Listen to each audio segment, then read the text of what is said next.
How's it going, everyone? Eulier Gonzalez here again, and today we're gonna now finally take a look at this particular concept called generators and make a quick recap of what we have learned so far, especially here from this course, which is looking at the async nature in JavaScript and how that plays out before EX6 and EX7s, and now how this new feature from EX6 with promise and EX7 with async and generators, async and await, now give us this new way of thinking. How can we now access to our data through iterators?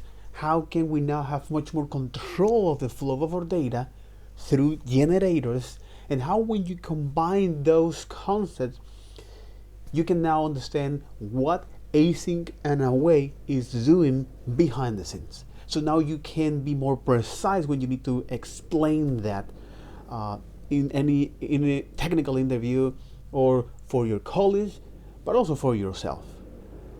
So this course, which is taught by Will Sentence, shout out to Will Sentence, Jesus, completely, he is the CEO of Scoutsmith, this software engineering, machine learning residency that wants to get all of these different people from different backgrounds, especially from boot camps, and kind of accelerate them into a senior position. Because at the end of the day, so companies and even for yourself, they need you to be someone, that can be described their analytical problems. So they can now, by looking at problems, how is your thinking process, your analytical skills, as well as how you can communicate your solutions based on an approach. In other words, giving how you can, so can I implement your approach based on your explanation? And then this is more like hard skills and combined with soft skills like good engineering practice, as well as see how is useful and important. The soft skills is that have patience, the others be empathetic with others. And lastly is the domain specific knowledge, which is your language, the data structures and algorithms. So that's great, because now as we look at the course itself, this we're going to talk a lot, we're going to see quite a bit we're going to see quite fast the JavaScript fundamentals, and then how now the async nature works before ES6 with using its callbacks underneath the hood. And then now, because we want is to, or the ECMAScript designers decide to actually provide is a built-in tools that allow us is to control and defer tasks that will take a long time to complete, okay, asynchronous tasks, with promise, how promise works behind the scenes, what is promise doing, and how promise is now this additional feature and the inner mechanism that allow us is this async nature.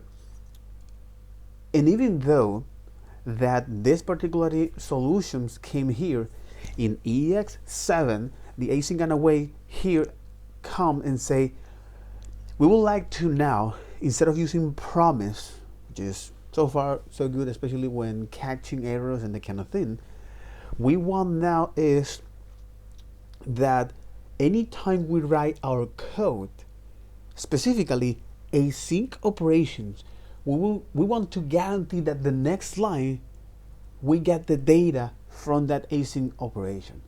Because at the end of the day, JavaScript is not an asynchronous language. In fact, it's a single thread language. It reads lines one after the another. So the idea here is that with async and await, is to know how this mechanism works as a way to make our asynchronous code to look like synchronous, right? So when we write that, we now write these async operations, and on the next line, we are guaranteed that we're gonna get that value from us. So this is what we're gonna talk about in today's video with generators and iterators. This introduction, specifically, we're gonna see is generators and how can we now put a practice this. So the TLDR of the introduction here is a way to have a foundation. The JavaScript is not only a single thread language, but also have these several components, which is the thread of execution, the variable environment. It can be global or it can be per function, and then you have another component, which is the function execution context, okay, where inside you have is the thread of execution as well as a local variable environment, and how now JavaScript can keep track of which line we are at the code with the call stack. And this is useful especially if you have now nested functions, all right, as a way to abstract is logic, as a way to now put a logic or set of instructions in different models or in different files that we can now make it easy to maintain and debug and test. And another nice little feature of JavaScript, which is the closure. So anytime we return a function, even if we return a function inside of an object as a property, we are creating is a closure. In other words, we are now is passing is the variable environment context from the outer scope to the inner scope. So now it's like this little backpack that when you return this function, it contains this data from the outer environment, from the outer lexical scope. And this is just have a fancy name called persistent state lexical scope. Persistent lexical scope data, persistent reference, because after all is a reference that you have. Persistent lexical scope reference data. I think it is persistent lexical scope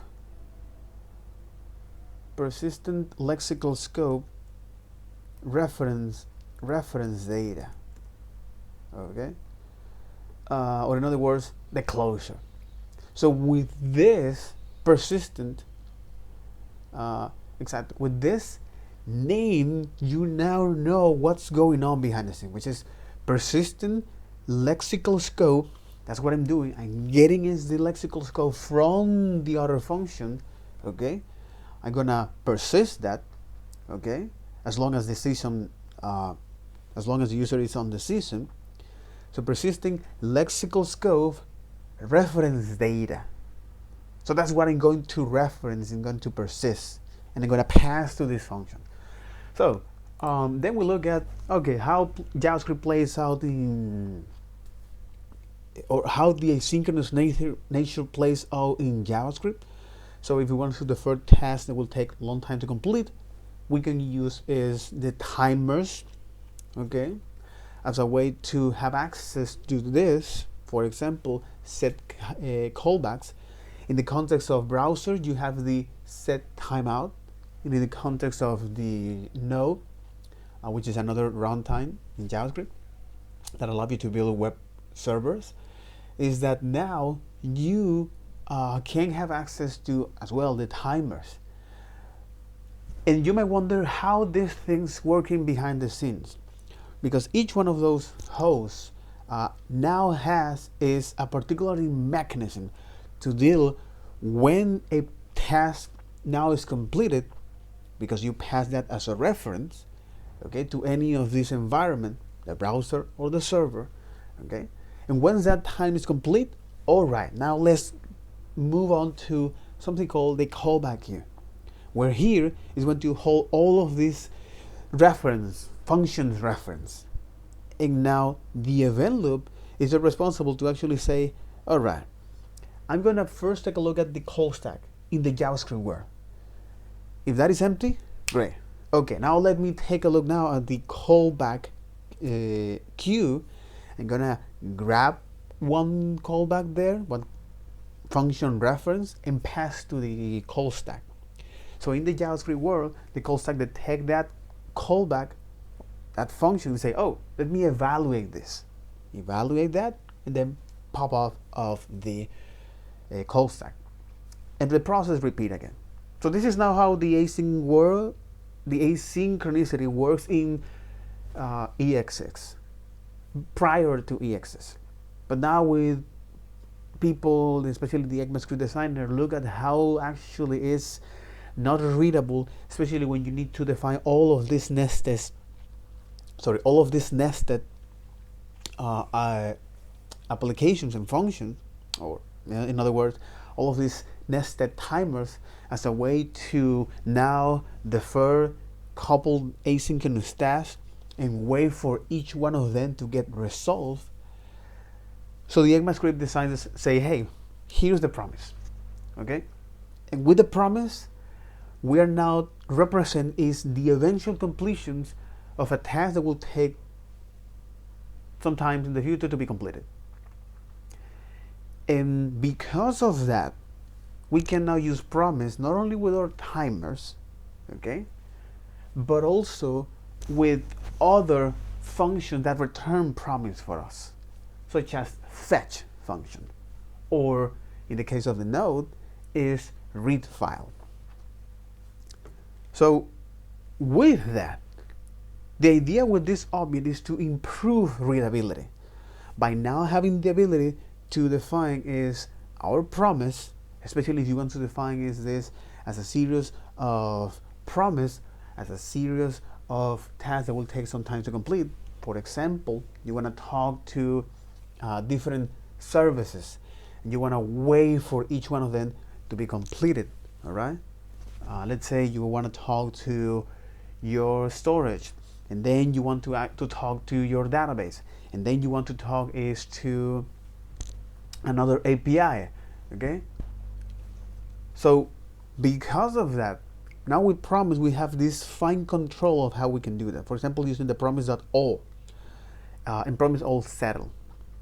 So this promise object, okay, which is now it has one size on the JavaScript wall, which is a function, okay, that initially is pending. The shape of this function is it'll have the value, it'll have the state, promise state, okay, according to the specification, the spec on ECMAScript, and it also have some two collections, some two arrays, some two lists. One of them is what will happen when a promise fail, okay, which is on rejected, and here is when you're gonna pass all of this callback that you want to handle with, and what will happen when we're success, okay, when that actually went well. We have now the .then. So the .then and the .catch actually allow is much more fine control of what happened when we want to now, for example, iterate through each one of those promises, okay, and understand now how it is working behind the scenes. So for example, the fetch method that comes from the browser, as well as the fetch methods, or as well as the read file that comes from the node, both of them you can have promise, okay, and you can describe what will happen by passing this a callback to the .then, because at the end of the day, when you look now at the .then, for example, here in our promises, okay, here. So when we look here now in our promises, let me see if I got some code here. Interesting, I don't have any code. And there you go.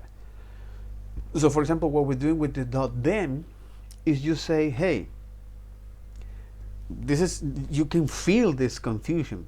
You might think it's like, hey, well, when this data is done, .then, I'm gonna get that. And that's not true, because what you're doing here is just subscribing is, or attach is, this callback to the promise object. Okay? And when the promise object now detect that the value changed, thanks to your timers, which is something that you can have control, or any async operations that expose the promise, like the fetch or the read file, okay? Now it'll make more sense to say, all right, so now how can I, in my case, how can now, in my case, notify is what will happen to the JavaScript world. So once this asynchronous task that is happening outside of the JavaScript world, and once that is done, what will happen? How can we notify to the JavaScript? And that is the micro task queue, which is known as the job queue in the spec, but is that. So that's great, that's interesting, because now when you're using promise, you're using is a new queue that has higher priority, and the event loop, we're gonna evaluate the micro task queue as long as the event loop is empty, as long as the call stack is empty, and then going to grab all of this micro tasks from this queue, all right, until exhaustion. You have to be careful, because as part of the design, you can add on the fly task to this micro task queue that will end up with having an endless iteration. So the event loop will never reach to the callback. So this is something that you have to consider when you're writing your code. So okay, now that we know how the promise works, it actually doesn't solve the issue that we have when we're handling async operations, such as how can we now in JavaScript, when we write our code, especially asynchronous code, to look like synchronous? Because at the end of the day, JavaScript is a language, it's a script language, meaning it's an interpreted language. It analyzes one line after the another. So we want this to actually align us to the JavaScript nature. So that is the async and await comes here. So before going into that, we need to look at how can we now process data and how can we now produce data. So first things first, especially here with this thing called iterators, is that because at the end of the day we are working with objects, which is known as states. So usually we're working with a collection of objects, whether it's a map or hash or array or objects, linked list, okay? And actually accessing through the data is a task in itself. Oh man, completely. So would it be better to, anytime when we are trying to iterate through a collection, when we run this function, we get the first element, we run the function again, the next element, then the function again, the next element, and so on and so forth. But who is actually keep tracking of this? You might wonder. Because the reason of looking at this is that as software developers, we most of the time only take care of what we're gonna do with the data. We don't care about how can we access to that. There are a lot of techniques to do that, or particularly patterns, okay? Typical solutions to solve common problems. So how can we do that, you may wonder? How can we know, how can we create this thing, iterator, that now it will keep track of which part we are in the collection, okay, whether it's an array or an object, okay, and then anytime we run this function, we now is get this flow of data, okay, and this is something important to think about, because now with iterators as well as with generator, we're going to see something that it might not be possible, or I thought that I was not possible, to think data as this flow of data, right? As these streams of data. So first we look at now how can we is to create an iterated algorithm as a way to look at how we do that in an imperative way, okay, which is using the for loops. You define your initialization and your conditions, and then the after through. And then you're gonna define is how you can access to these elements as a way to print that out. So far so good, no problem at all, okay. But here we're gonna see is now how by using is one of the JavaScript beautiful features, which is closure, allows us to this particular behavior, okay. Because remember that at the end of the day, the only thing that we care about, okay, the only thing that we care about, so the only thing that we care about, especially when we are working with collection of data, is that, is the data present? Is the data here? This is the data that I want to do something about it, some transformations, that kind of thing. So that's great, that's interesting. And here we're going to create a closure. And this is how we can create our closures here, as a way to first receive is the argument, okay, as an array, and then anytime we now call the return next element here, we're gonna get here is the first element, and then we're going to add that variable that is outside of the current variable environment. All right, so that's interesting, that's great, because now we can now, by running a function, we can now have access through all of these flows of data. And if you do that fast, it becomes practically like a stream. Okay, you get that data as fast as possible. So okay, now here's, because it's explaining is now this bound, which is part of the way of how now actually iterators work. And even the docs, it mentioned that even though this approach of having now an internal variable that is keep tracking of where we are in this collections, it's kind of hard to do this. You have to be very careful of how your inner state will be.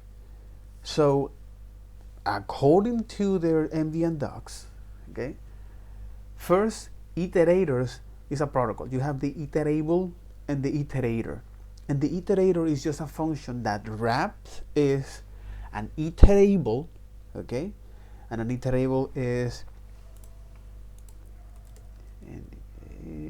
iterators, not iterator. What to do? But let me take a look at the iterable. What? The iterator protocol here. Exactly, the iterable protocol. Okay.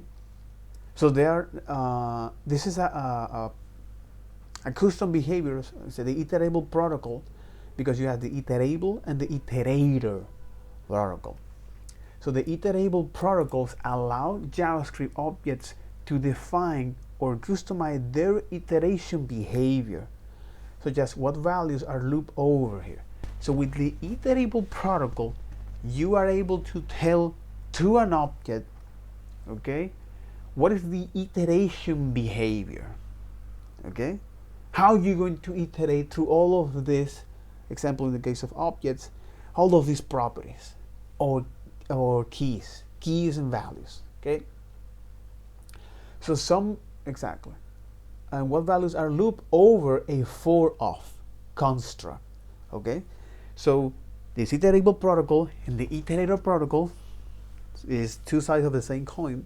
Okay, the iterable protocol say, hey, now this is the behavior that this object will have when you want to iterate through that. Okay, so define a customized iteration behavior on these objects when using or such as value are looped over in for of construct. Exactly. When you are now looping over a for of. Make sense? Make sense? So for example, if we take a look now at there was an example here with the iterators here, that's right. This is more like exactly. This is examples here, examples and solutions. Exactly. Examples and solutions. There you got it. Okay, examples and solutions. Yep, that's right. Async, promise, and that kind of thing. Yep. So here in the iterators, by the way, okay, let me in fact bring it up, okay, because now with what it is this one, exactly. With this symbol.iterator here, it seems that this is the way of how you tell to this object here, hey, I want you to now define is the iterating behavior. Okay, that's quite interesting, totally, bro. So some built-in types are built in iterables. Okay, exactly. So for example, with a default iteration behavior such as array or map. But as you can see, you can understand that is that you have now building objects that have this iterable protocol where it tells to this object what will be the customized, or allow you to define or customize is the iteration behavior when values are looped over the for ofs. So array come with this behavior, array come with this definition by default, map as well, okay, while other types such as objects. While other types such as objects are not. So object itself, they don't have this built-in nature of iterables, of defining a, hey, this is the behavior, this is how you're going to do is the iteration, this is a series of steps of how you're going to do that, the behavior. Okay, so in order to be iterable, okay, an object must implement the iterator method. Interesting. Meaning that the object or one of the objects it is prototype change must have a property with an iterator key, which is available via symbols iterator.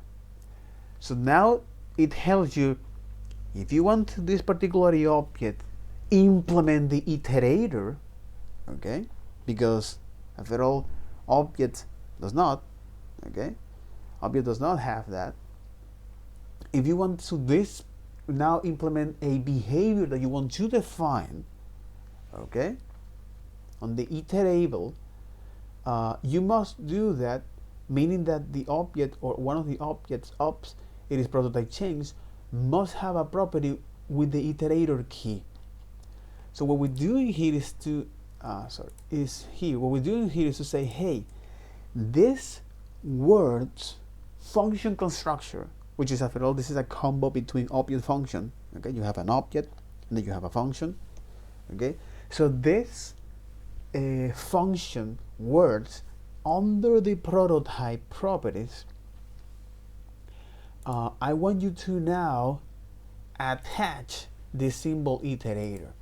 In other words, you're going to say that the prototype here, you're going to define is the iterable behavior. That's quite interesting. A zero argument function that returns an object conforming the iterator protocol, which means that if you're now able to set this, okay, in the prototype change, because it's telling you, meaning that the object or one of the object of its prototype chain must have a property with the iterator key, which is available via symbol iterator. This is the way of how you tell to this particular object, hey, I want you to access to the iterable behavior. Okay, I want you to access to the iterable piece of code where I'm going to define how it's going to do that. What I'm going to define is, or customize, how you're going to, or what you're going to do here. Okay, what will be this flow of data that I want to go with. Whenever an object needs to be iterator, such as beginning of a for loops, it is iterator method, it is called. And when you say here the symbol iterator, it returns an object conforming to the iterator protocol. Okay, so let's do it. Let's do it. Put a practice. Let's put a practice if this is actually true, bro. So here we're gonna use the function constructor, and in here it say, hey, prototype symbol iterator. So the challenge here say create an iterator that return each word from a string of words on the code of its next method. Use regular expressions and then attach its methods to the property of a constructor. So create an iterator that return each each word from a single word. Okay, create an iterator that return each word from a single word of calls of its next method. Use regex for that, and then attach its methods to the prototype of a constructor word. Example: research symbol.iterator. Because now it say, hey, that this symbol iterator, it returns an object conforming the iterator protocol. And now the iterator protocol here is allow you to define a standard way to produce sequence of values. Okay, this is a standard here, or a protocol. So hey, by using this symbol iterator, you are telling to these objects to define this behavior following this standard. Okay, and potentially return a value when all value has been generated. In other words, the standard here, the shape of this standard, is an object when it is implement a next method with the following semantics: next, done, and value. Okay, which are optional. In practice, neither property is strictly required. If an object without either property is returned, it is effectively equivalent to do false value undefined. If an iterator returns a result with done true, any subsequent calls to the next are expected to return done true as well, although this is not enforced on other language level. The next method can receive a value which will be made available to the method body. No built-in language feature will pass any value. The value passed to the next methods of generators will become the value of the corresponding yield expression.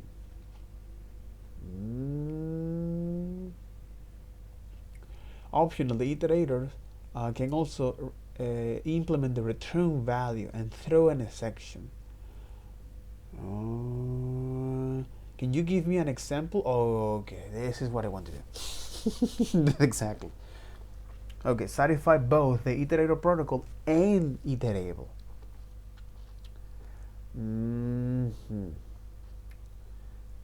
Such object is called an iterable iterator. Iterable iterator. Remember that this is how you can instruct that these objects, that this is the behavior, this is the iterative behavior, okay, when you use for of. Interesting. And this is now satisfying is that the iterator, which is the iterable protocol, it return now this standard, which is with the next. Okay, but this is inside of the object. Oh, right. Okay, that's quite interesting. Such object is called an iterable iterator. So this is my iterator. Iterable iterator. Okay, iterable is follow this stand. Iterable is this is the behavior that you're gonna have when we iterate through you, okay? And the iterator is that this is the standard that you're gonna follow when we iterate through that. One of them is the standard. One of them mentioned is the standard that you're gonna follow, okay? And the other is okay. One of them is the okay. One of them is the standard that is followed, okay? And the other implement. And the other say how is the standard will look like. The iterator indicate the shape, and the iterable indicate define the behavior. Define or allow you to customize that. Definition and shape. Okay. Doing so allow an iterator to be consumed by various syntaxes expected iterables. Therefore, it is a shell dump. A shell dump. What in the F is a shell dump, bro? It's like a shell.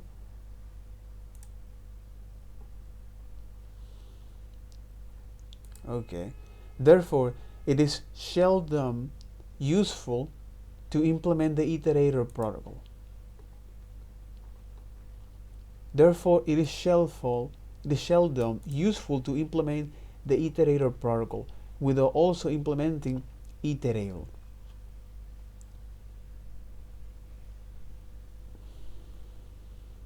Okay, so such object is called the iterable iterator. Doing so allow an iterator to be consumed by various syntaxes expecting iterables. Okay. Expecting iterables. Expecting behaviors and shape. Doing so allow an standard to be consumed by various syntaxes expecting behaviors. Therefore, it is seldom useful to implement the iterator protocol. Okay, the iterator protocol without also implementing iterable. It makes sense. Therefore, it is seldom. Yeah, therefore it is seldom, or it's rare. Therefore, it is seldom rare useful to implement the iterator protocol without also implementing iterable. In fact, almost all syntaxes an API expect it. Okay. In fact, almost all syntaxes an API expect iterables, not iterators. Okay. In fact, almost syntaxes an API expect iterables. The symbol here. Okay. Expect is the definition, the iterables of this behavior of this iterative behavior, not iterators, not the shape. They expect is the definition, not the shape. The generator object is an example here. So you're calling is this immediately function invoke function expression type of a generator object dot next function. It has the next method which return the right value. Which return the right value. So it is an iterator.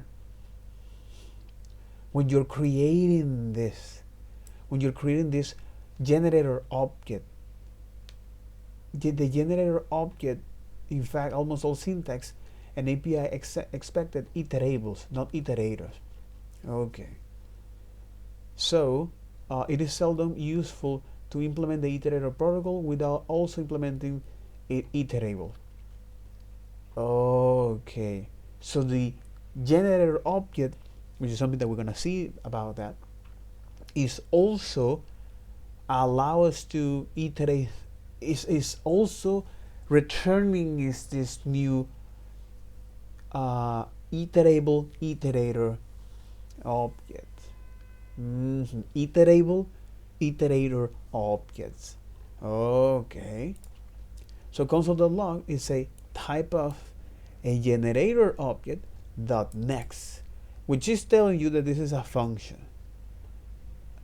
A generator object symbol.iterator as a way to actually that exists. It tells you the function, it has an iterator method. As you can see, this is the iterator and this is the iterable. Generator object symbol.iterator is equal to the a generator. It should be true. It should be true, exactly. Because both the implement is exactly. Because because almost all syntax and API expect iterables, not iterators. All built-in iterators inherit from iterator the prototype. Okay, this built-in object here.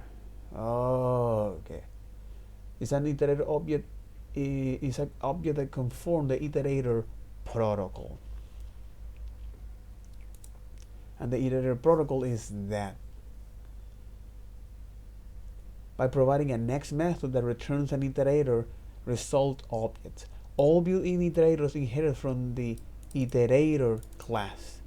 The iterator class provides a iterator. Okay, all built-in iterators inherit from the iterator class. The iterator class, okay, they inherit from iterator class. The iterator class can provide an iterator method that returns the iterator object, okay, itself. And the iterator object is an object that is the next method. Making the iterator also iterable. Exactly. Making the shape of this also the definition, so others can understand what this shape. So others protocols of iterators, so other way of how you can iterate through collections that implement is the iterable can know about it. So description: the following are all built-in JavaScript iterators. You have the array iterator returned by array.prototype values. Okay. The following are all built-in JavaScript iterators, which means that you can have access to the next. You can have access to this shape, to this object. That is a standard of how you can have access. Okay, that is a standard. Okay. That is a standard way to produce a sequence of values. It's a standard way of how to produce a sequence of values. The iterator, and the iterable is when you define when you define the behavior as a way to let others that can understand this iterable protocol now make use of that. So values, keys, entries, array.prototype iterator, type array values, string iterator, return string.prototype iterator, the map iterator return. Exactly, map also do this, so we can use this with for loops by iterate through them. Okay, they contain is the iterators, is this shape. Okay, and they're gonna call that the set iterator, the regular expression here, generators, object returns a generator function. The segment iterator returned by iterators, and there you got it. Again, the iterator design is a pattern that is a common pattern that allows you to walk through these data structures regardless the shape of that, whether it's a hash or a linked list, a graph, a map.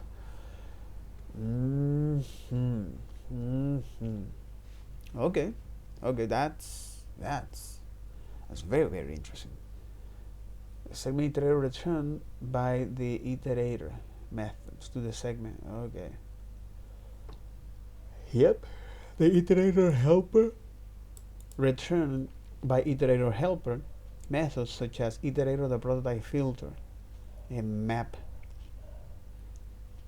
Each of these iterators have distinct prototype objects, which means the next method used by the particular iterator.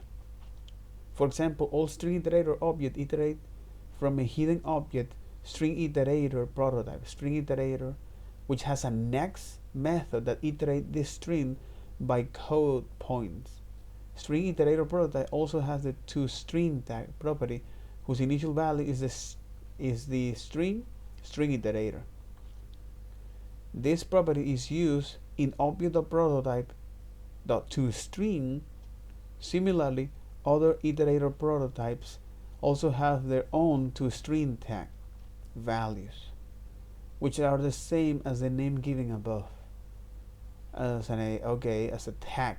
Okay, all of this prototype object inherit from the iterator.prototype, which provides an iterator method that returns the iterator object itself, making an iterator also iterable.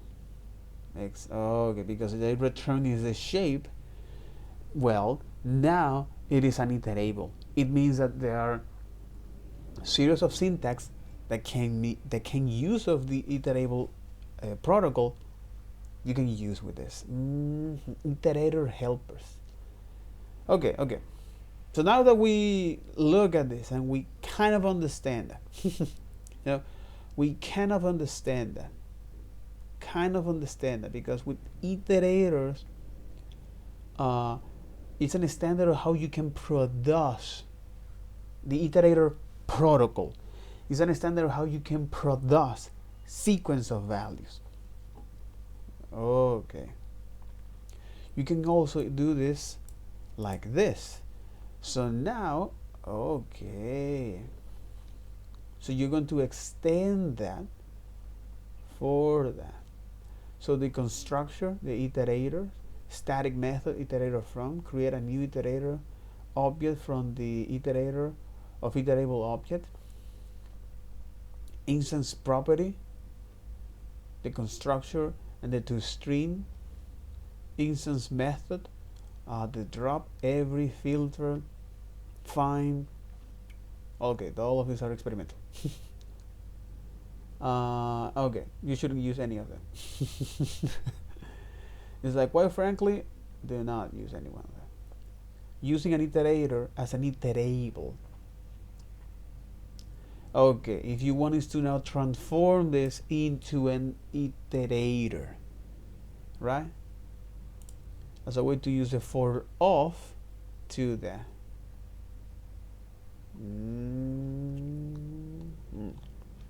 Okay, now go back here to the code. So this is the way how we tell JavaScript, hey, this will implement is the iterable protocol, which means that this is something that you want to iterate using the for loop. Okay, okay, all right. So if this is it, okay, we need to return is the next method. Okay, this is the way how you say, hey, this word prototype symbol iterator or words, okay, words by default will have now this iterable protocol, and we need to actually return is the iterator object. Okay, we need to return is the iterator object. So what we can do here is something like this. Define here as, let's say, words. Okay, words. That's right. As an array. When you say, hey, this dot string, or a string like this, I want to now slice. I want you to split. Exactly.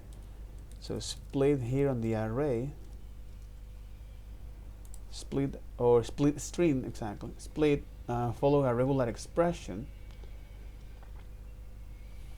or a regular expression, and I want to use now a regular expression here. So I want to say, hey, the way you define regular expressions is by using double slash. Okay, as it is. No, this one. Come on, this one. Okay, you see how you define is regular expression under this double slash or this slash. Okay, and here is when you say, okay, now define is the pattern, and the pattern here is that anytime you find is a white space, for example, okay, like this, I want you to now split that and append that to a collection, which is the thing that is going to do here, right? This thing that is going to do here.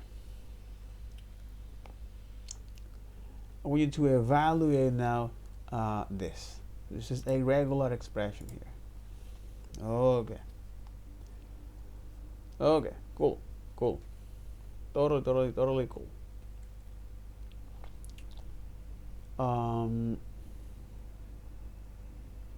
They mentioned is to use that, but I think it must be the other way around.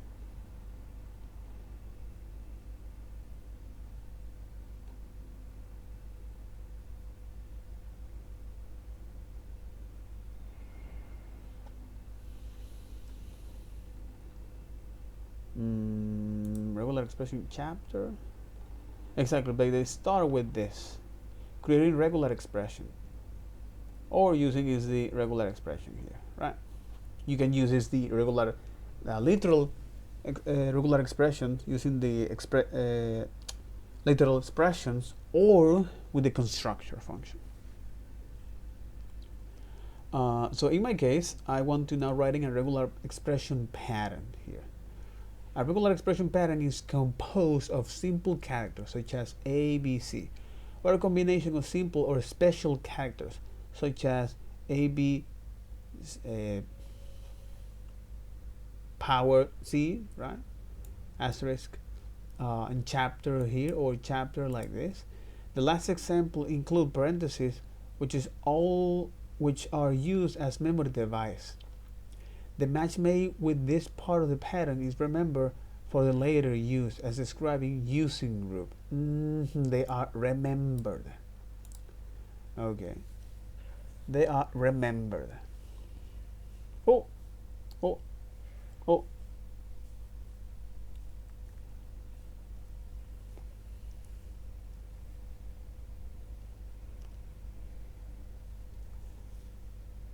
Okay.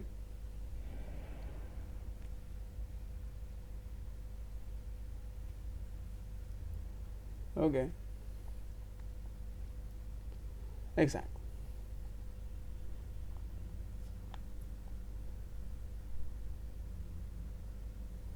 Exactly, using groups, and then you can say, hey, I want you to match is the one and the second.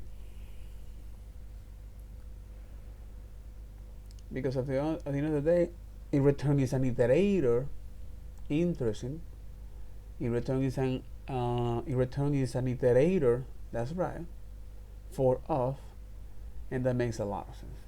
So see more examples in capturing here using group, because we want to make it simple as much as possible. All right. We just want us to now use a simple pattern using a special characters.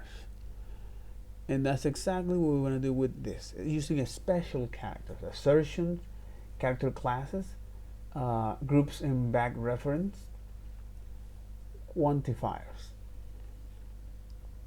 like this. Okay. Yep. Okay. So classes.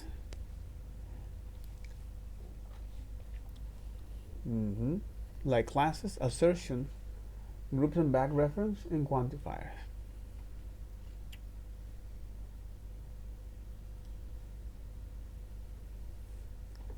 For example, in the character classes, in the assertion, okay, we want us to now is take a look at the character class. Again, this is not the way of how you can write regular expression using simple patterns, okay, or the other is using a special characters. So by using these special characters here, okay, I want now is to detect is for white space. White space character space. As you can see, this is how you can make yourself familiar with this. Character class, I want you to match is the first one, like this. Match any one of the enclosing characters, okay. Matching any one of the enclosing characters, as it is. As a way to say, hey, matching all the alphanumeric. The other is negated character class. It's like does not match is anything that is enclosed in here. Okay, it's part of the group theory here. Okay, match all of these characters that I'm telling you here in the square brackets, or not. Wildcard, match any single character except line terminations. Okay. Digit character escape, non-digit character escape. Interesting. As a way to, it's a shorthand. Okay, match all the digit here, match all of this non-digit here. Word class escape, word character class escape. Okay, match any alphanumeric character from the basic Latin alphabetic, including the underscore, equivalent to this. Okay, so match any word here. Special characters. Interesting. Non-word character class specials, and then you say white special character class space, non-white space, match a horizontal tab, match a carrier, line feeds, form free, and then you got it. Okay, but for our use case, okay, we want us to now is make use of these special characters, and that is I want you to match is with this. What? No, you to match is with this. So this is the way of how you say, hey, this is a special character. Is it one? No, this is the other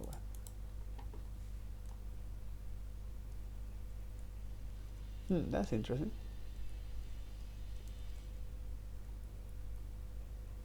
Exactly. Okay.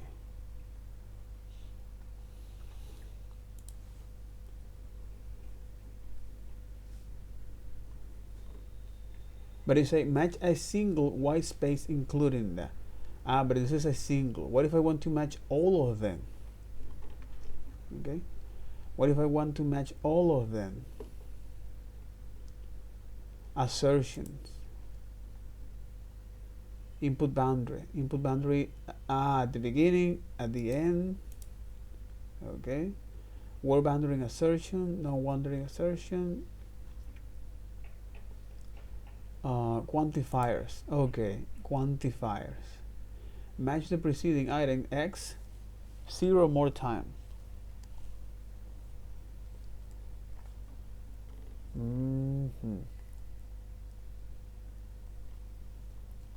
So if I, for example, do this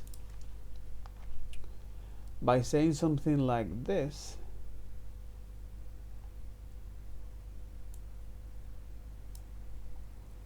by actually spec here or go and saying, hey, hello world dot split is with this is an invalid escape sequence. Because it must be here. Invalid escape sequence.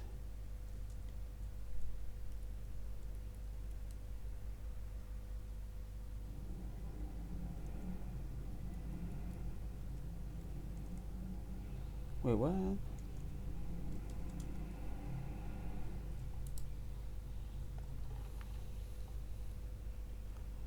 Okay. Okay. Alright. Like this. Exactly. Right?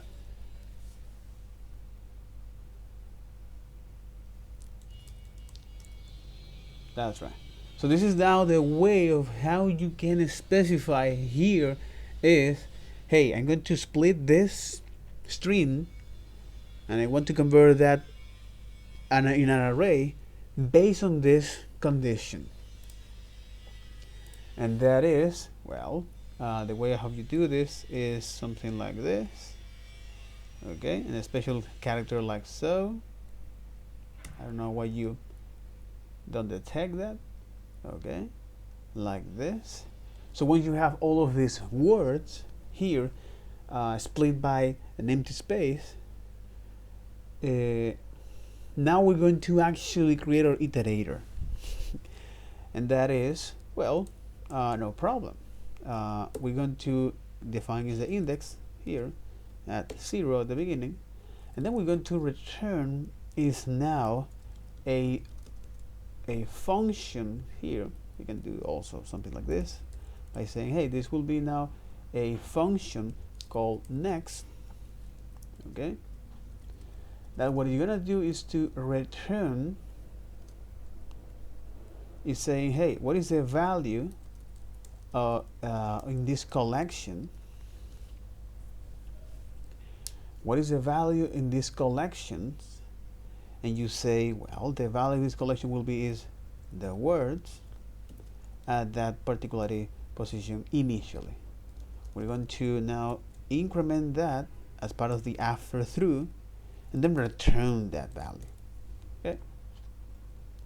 And here's when we say, because at the end of the day, with symbol.iterator, we are saying, hey, this is the definition. So this objects, in our case, function, under the prototype, now have this definition. Now have this definition about how it's going to iterate through that. About how it's going to iterate when you call using a particular syntax, for example, the for of loops. And it needs to return is an object or this iterator with the following shape as a next. That will have is the next function. Okay, or you can say something like this. Next, next, and is quite the same. So by now uncommenting those lines, which is new word. Hey, we're going to create a new word, and as you can see here, we actually make use of the new keyword, which is behind the scene, is now using the prototype nature of how we can define data and its relevant functionality. Okay, so now hello world will have this, and not only that, because we specify is now the behavior, the iterator behavior on this variable here. By now First, defining is using the symbol .iterator to indicate to any syntax that can make use of iterables, okay? It will go now then exposed with this shape, the next here, as an object. So if we run this, it's a reference error 165. Because I'm okay, that's right, human error as usual. Type error in line 170. Word index in one const because exactly it must be a variable, not a const. I must mutate this. And now we say 18007 is say iterator.next returning a non-object value. Interesting. Okay, it's iterator.next. Okay, must return is the next. Right? The next function.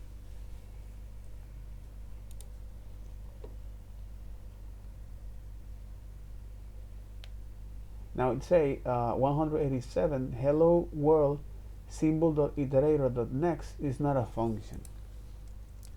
Okay, I need to is return is a inner, right? I need you to return is the next as a function, right? But it say, hey, the iterator dot next, okay, return a non-object value.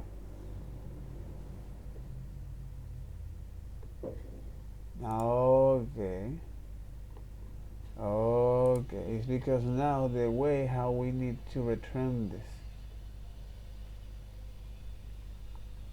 Exactly. A next function that accepts 0 or 1 argument and returns an object conforming to the iterator result. Interface see below. If a non-object iterator result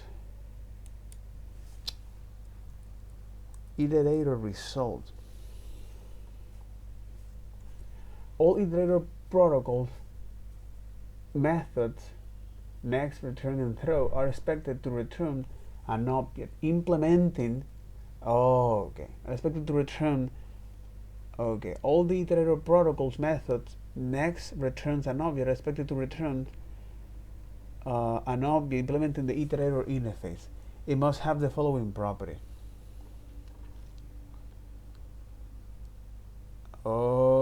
But they must is return. Makes sense. They must return is now here is something like this. It must return is a value with this. Exactly. Oh shit. No. Fuck.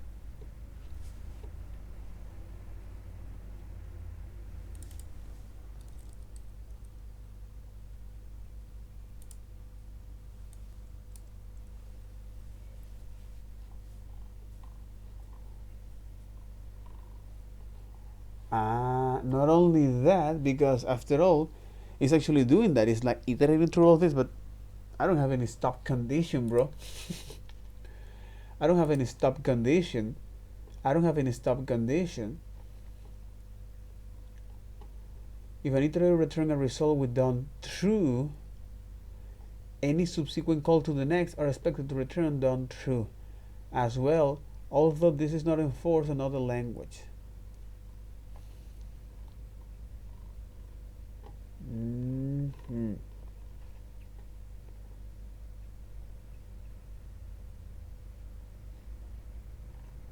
So it means that by looking at all the protocol method next, return, and throw are expected to return an object implementing the iterator results.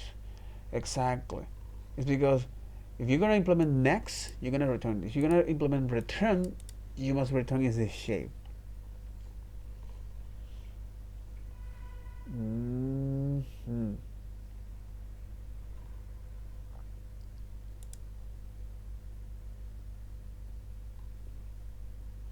a function that accepts 0 or 1 argument and returns an object conforming to the iterator result interface, typically with the value equal to the value passed in the done equal to true.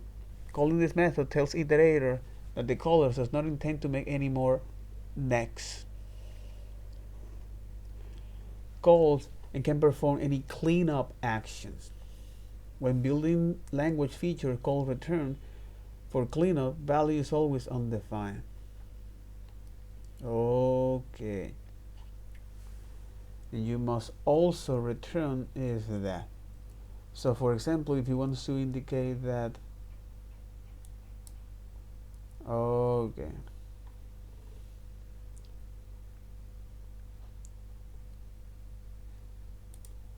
okay,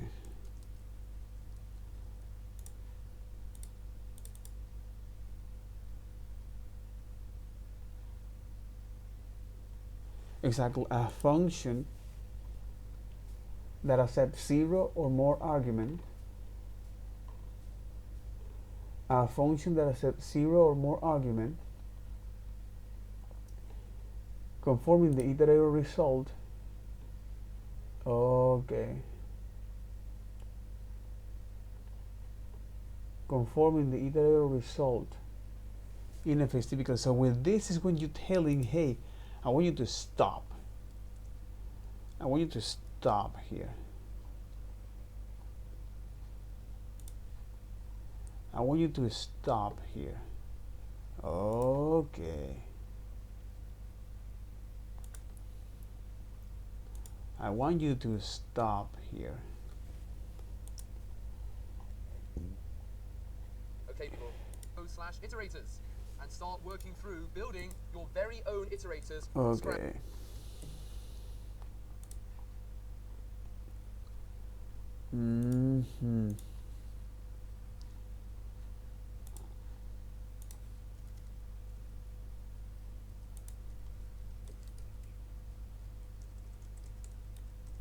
Okay, iterator solution.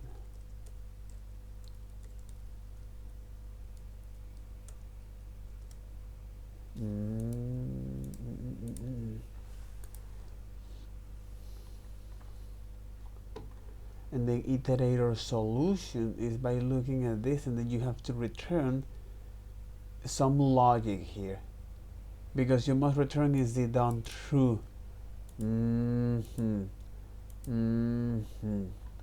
Okay, so it's here on the next here by saying, hey, if, okay, so here you say is that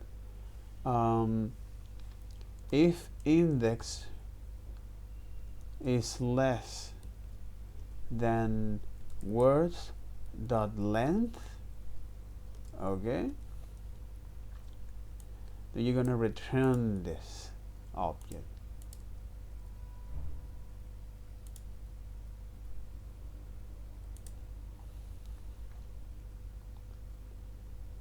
Exactly, because you say, hey, give me the position is 0, give me the position is 1, but I want to do now is like this, -1. Why is that? Because the length start with 1, and we're starting accessing our data in the 0 position. So what it means is that by running is this else, you say, now you know what, then I want you to return, if not, I want you to return is now this object in which is done property, in which done, exactly, a boolean that false is if the iterator was able to produce the next value in the sequence. This is equivalent to not specifying the done property altogether. Has the value true if the iterator has completed in its sequence. And in this case, value optionally specify the return value to the iterator. Exactly. Has the value true if the iterator has completed its sequence. Let's get into it. Say done equal true. And you can return is the value. let me do this here. No. Let me do this here. Come on.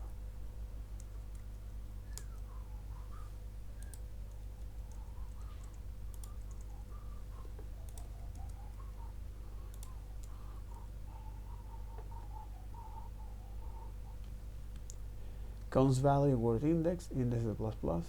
If index is less than word minus 1, we can say like this. And then there is no need to actually do this, minus 1 as well.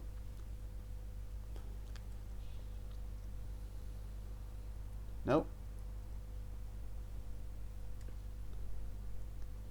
I want you to return out this. And return is this. So now you are effectively indicating is the shape of what you're going to return. Return sentence is undefined.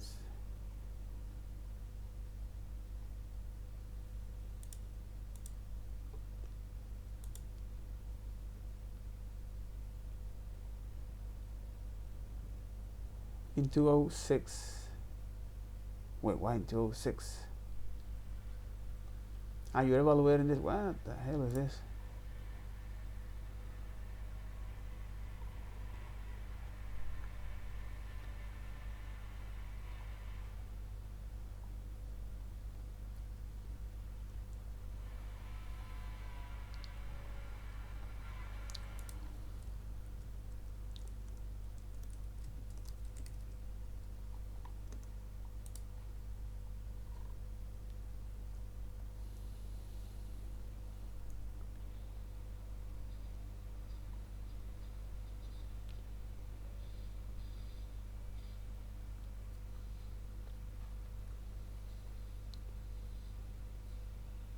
Exactly, it's evaluating this, and then you say, hey, if next is, well, we're just going to return is this.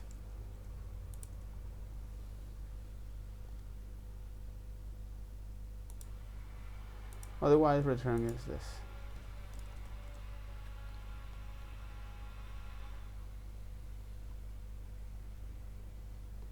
And then we want it to return is this next function. So if we evaluate here, here we're getting is the value here, we're incrementing is the index, and then we ask, oh, okay. Now it has to be here.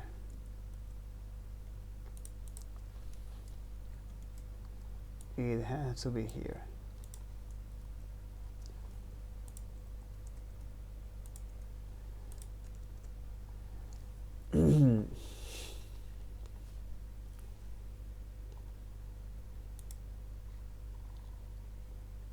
Exactly, but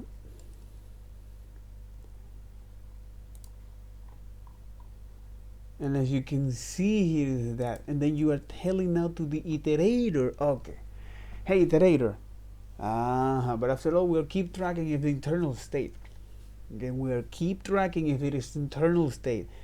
And because now they have an implementation and a standard called the iterator protocol, where this is specifies a standard way of how you're going to produce streams of value, okay, or as how you're going to produce is a change of values, streams of values.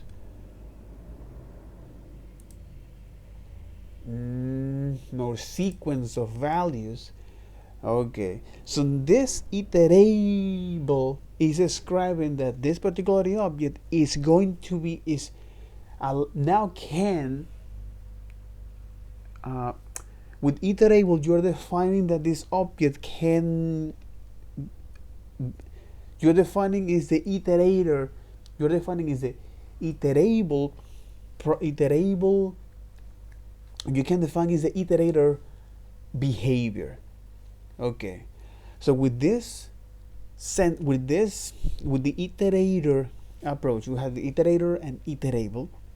So the iterable is describing how is the behavior of this object going to iterate when you use the for of loop. Okay? And the way of how it's going to return those objects to be consumed as this sequence of data is by following this standard. And this standard is, well, you must return as a next function where inside of the function returns the value as well as other properties which are optional.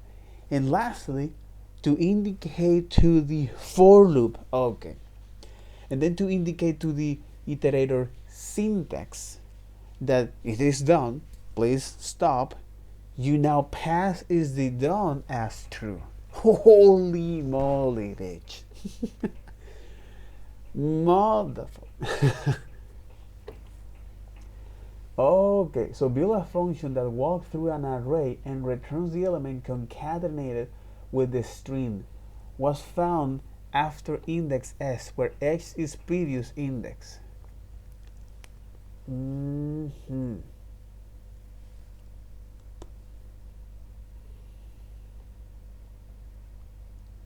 Console log.sentence.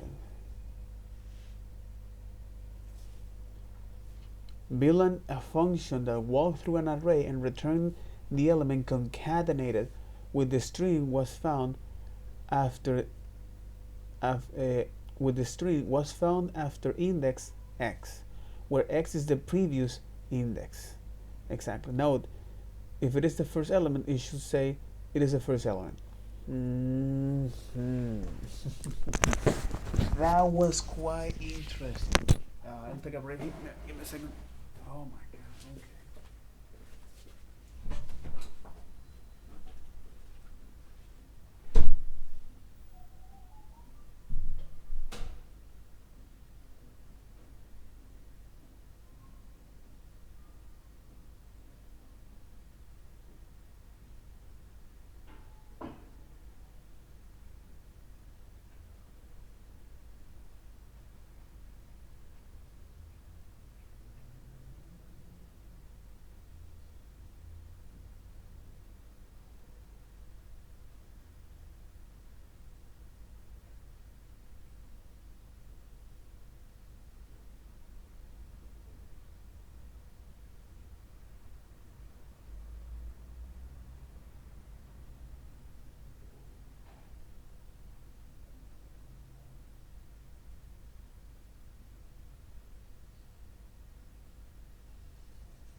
All right.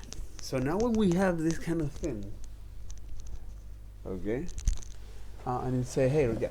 But now that we have this kind of thing here, we can not only define is to return is a promise, okay? Because here is now we are defining is the defining is the logic that we want to return, okay? But also we can is when we define these particular functions, is not only the iterative behavior, okay, but also is, for example, if we're going to handle this async task, okay, hey, this task has been now, when this task has been called here,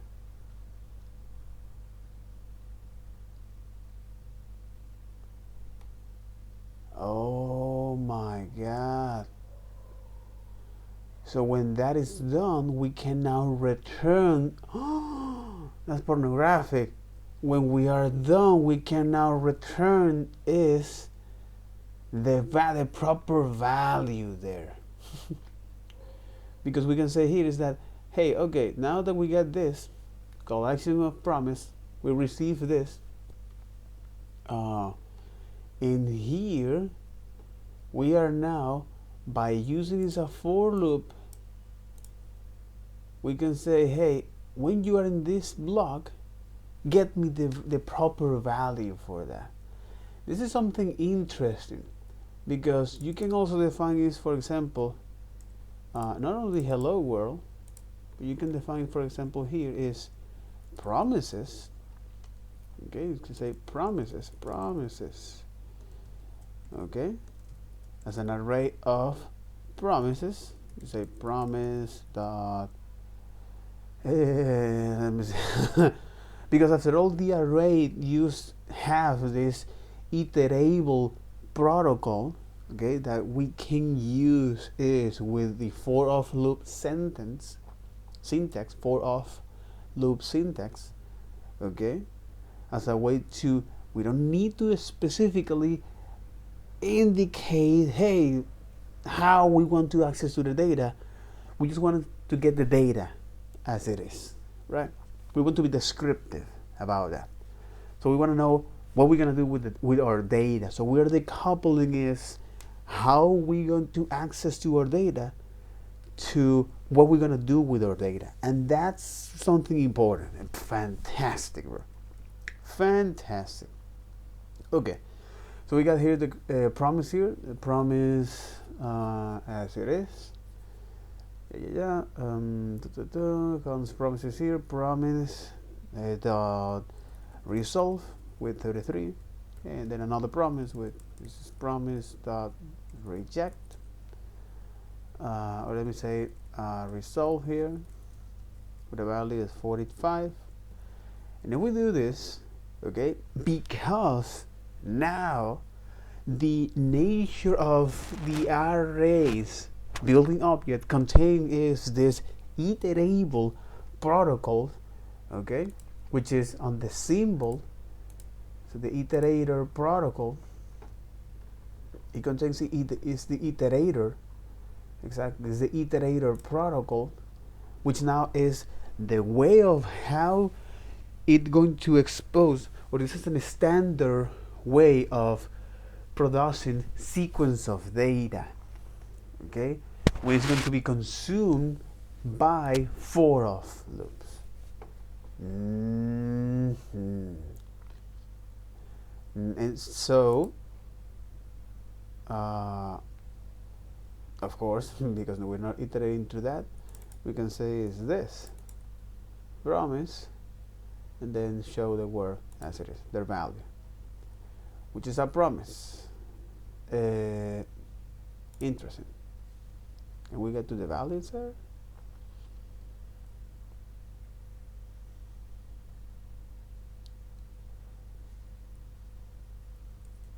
Promise that value. Exactly, that doesn't exist. But it's returning is this promise dot resolve, right?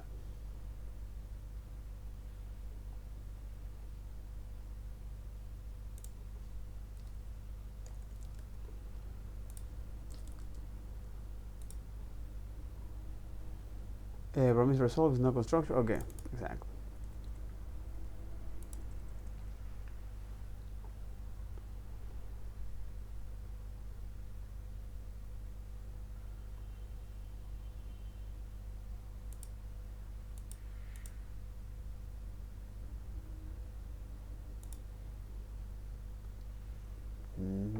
But it's returning is a promise here. That's an empty object.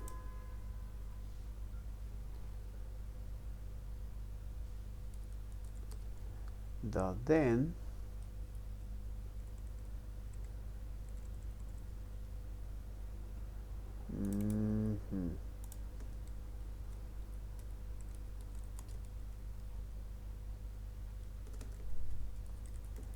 the value there.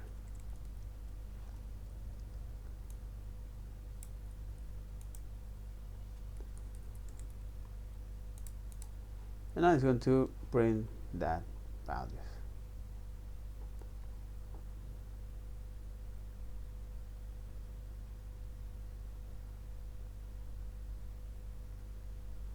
Oh, but it's returning the first one. Interesting.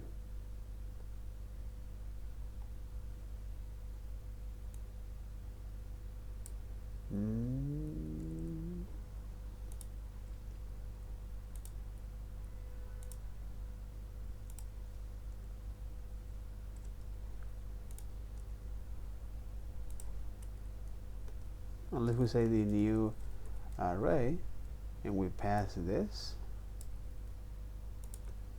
as a constructor here. That's interesting. That's very, very interesting.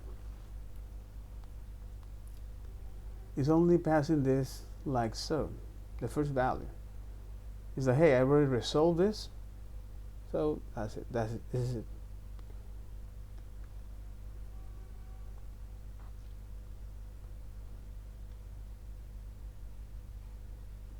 Oh, there you got it. Okay, of course. Okay, that makes sense. Okay, I was flashing. It's like, what in the F? Okay, exactly. Now it's returning that as expected. All right, but it returned that at the dot then. So once you have that data available. Okay, so for example, if we say, hey, now here you got is something called now promise dot reject. No, reject as error, right? Error here. Exactly. It was not able to return that because one of them failed, but it doesn't tell you who or which failed. Okay, so far so good. So now we are starting to understand is this nature of how we can iterate through this iterable. Okay, how can we iterate through this? And that's quite interesting as a way to understand is that how this thing is working.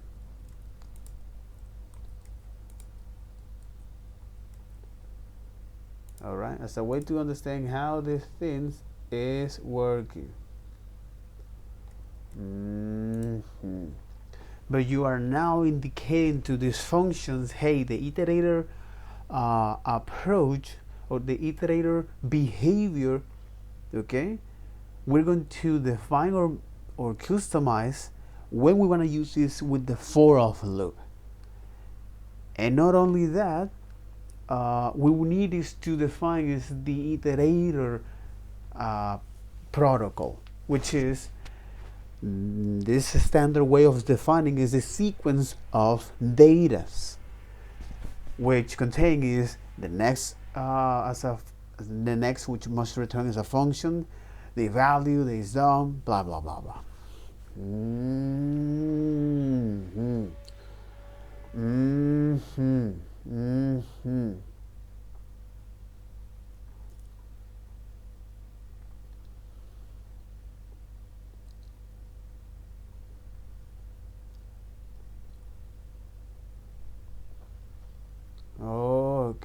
Okay. All right.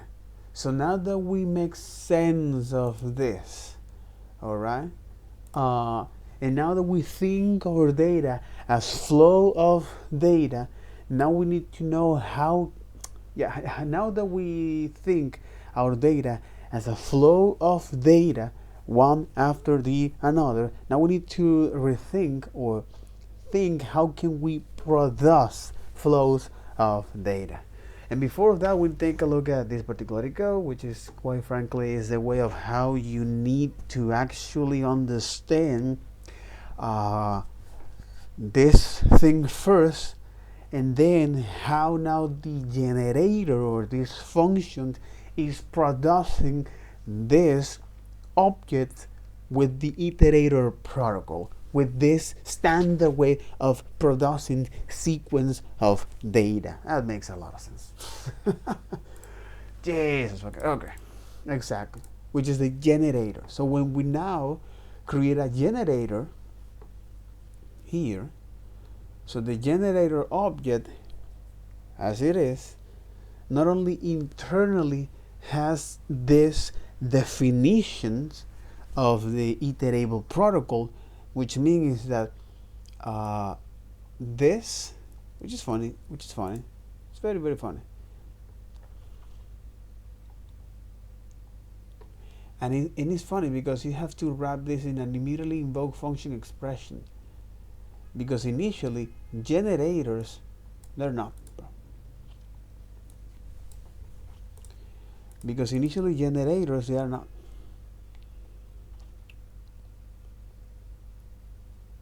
Exactly, generators comes a generator object here running is this with a function here. But it's funny that it mentioned like this. Okay, your parameters followed by this. This is the first time that this actually makes sense. Okay, the only thing they're gonna say is that invest in your learning, pay for your mentors, especially if you want. You have to do that one-on-one. Better, it'll be better for you. So here, by saying, hey, I want you to yield one, doesn't matter, no problem, but I want to know is what is the shape of this a generator object, which is a function, okay, that must have the following. Okay, generate is this one. Okay, the function generator is a function. Look at this. That under it is prototype. Okay, it implement. This is the okay. Under the prototype, it has not only on the hidden property.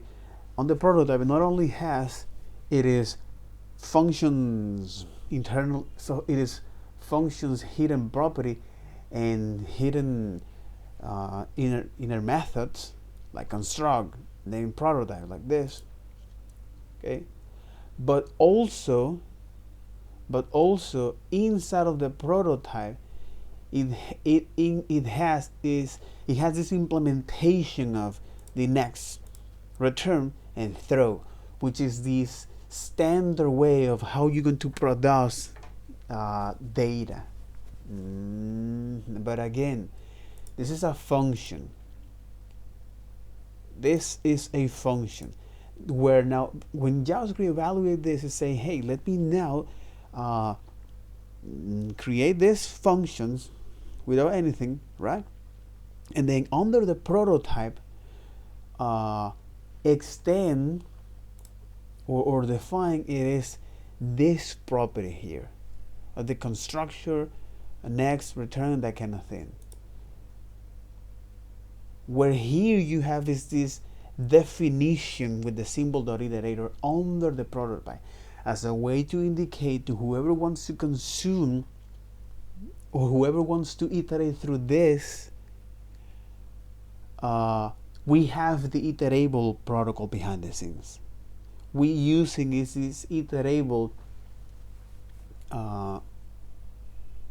we using is the iterable protocol here. So okay, It means that this notified that, for example, the for of that, hey, this is implementing, okay, that this data structure, that this variable is implementing the iterable protocol. So we expect that any time that we are accessing or running the next function is this shape of the result. That it contains the value, that it contains is that it contains the value, that it contains the is done, and that kind of thing. Holy shit, as a way to keep track of where we are currently in our code when we are iterating through that. Okay. Holy moly. That has a reference to the object, where now this object has a reference to null.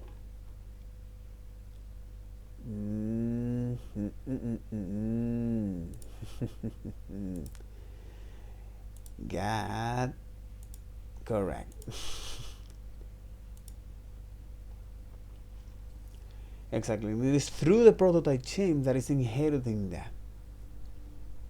So if we take a look now at the generators on the ECMA here, the control abstract object, like the generators, especially the property of the generator instance that it contains is generator state, generator context, and generator brand. Generator property of the generator instance is this one, okay, and then the generator prototype object, okay, that contains the prototype whose value is the iterator prototype. Control abstract is the iterator prototype objects. All of these are pointing to this iterator prototype object. That it has is the iterator as a way to indicate that, hey, the iterative behavior of this object implements the iterator protocol, which means that its return is this shape of data, and those who are able to read this shape of data, okay, can make use of this. It's like a socket, bro. It's like a socket. So the iterable is indicating that this is how it's going to. This is now the standard that we're going to use, and the iterator. In the iterator is the object that is this object is the data, is this shape that is going to return. It's a standard way of returning this object when we are iterating through each one of them. God damn it. So the TLDR of this is that the iterable protocol is the way how you can define to these objects that it will implement is the iterator standard. So for of loops can know what the data is going to receive, so you can now have access to that. Alright. So the iterator prototype here and the async iterator prototype object. Okay. Alright. Cool. So this is it. This is the common iteration interface. The iterable interface. Exactly, because it has the iterable interface. A function that returns an iterator object. The returned object must conform the iterator interface. Exactly. And the iterator interface must have is this. As an object that implements the iterator interface must include the property 78 and 79. Such object may also implement the 79, which is the next, as well as the return and throw. And then you have the async iterable interface, which is a function that returns an async iterator object, and it has the same arguments may be passed to the next function here. But this is the async iterator. Okay, the return promise, because here is the return objects, and with async iterator is a function that returns a promise for an iterator result of objects. Okay. So this is the shape of the data that it must return from that. So this is the async iterable, interface, the async iterator interface, and the iterator result. Okay. So hey, this must return is this shape of this standard way of producing sequence of data. So now by looking at this, okay, and I quite understand what's going on here. And as you can see here, when we look at the generator function, generator object, like this, in which their inner methods are next, return, and throw, because the implement is this iterator protocol, or the iterator interface, exactly. They implement the iterator interface. Okay, that's right, generator prototype, next, throw, to string. So the property of the generator instance is when you define is this function with asterisk here. It has now the generator state, generator context, and generator brand. The current execution state of the generator, suspend, start, suspends yield, executing or completed. And the other is generator context, an execution context, the execution code that is used when executing the code of this generator. Oh my God, the execution context that is used when executing the code, which means that the variable environment, oh my God, you get the execution context, you get the variable environment here. You got the code evaluation state, the function, the realm, or this. State components of all execution contexts. Additional state component of that. This is the state component of all execution contexts. Okay. You're going to receive the execution context. And the execution context is a specification device that is used to track the runtime evaluation of code by ECMAScript implementation. At any point in time, there is at most one execution context per agent. This is actually executing context. This is known as the agent running execution context. All reference to the running execution context in this specification denote the running execution context of the surrounding agents. The running execution context of the surrounding agents.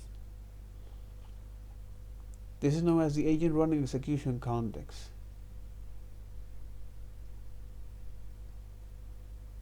Is the device that tracks the evaluation at runtimes.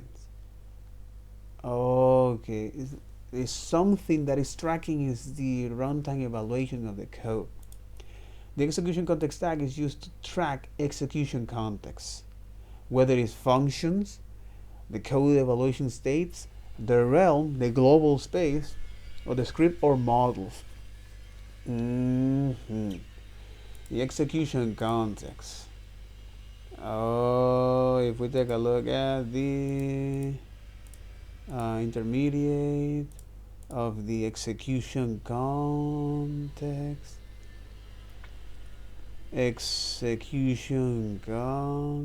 complete beginner, expression and operator execution context, intermediate execution context. You're not going to explain about the execution context? Oh, I love it. Execution context.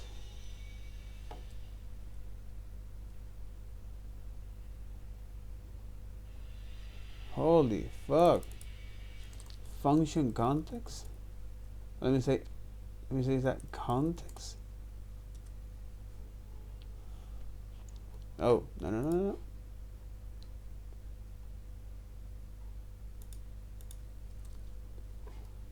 Okay, reload this.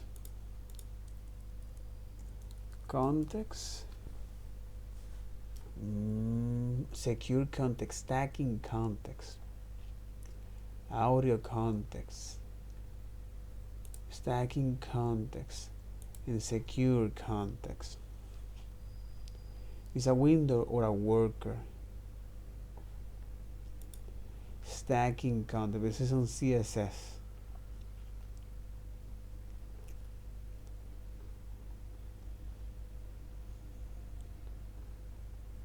Stacking content. It is funny because even though that specification tells you that this is the context, all right, and this running execution context can be the global execution context, functions, or script as well. Model or a script. Interesting. So Emacs script code execution context has this additional state components. The lexical environment, the variable environment,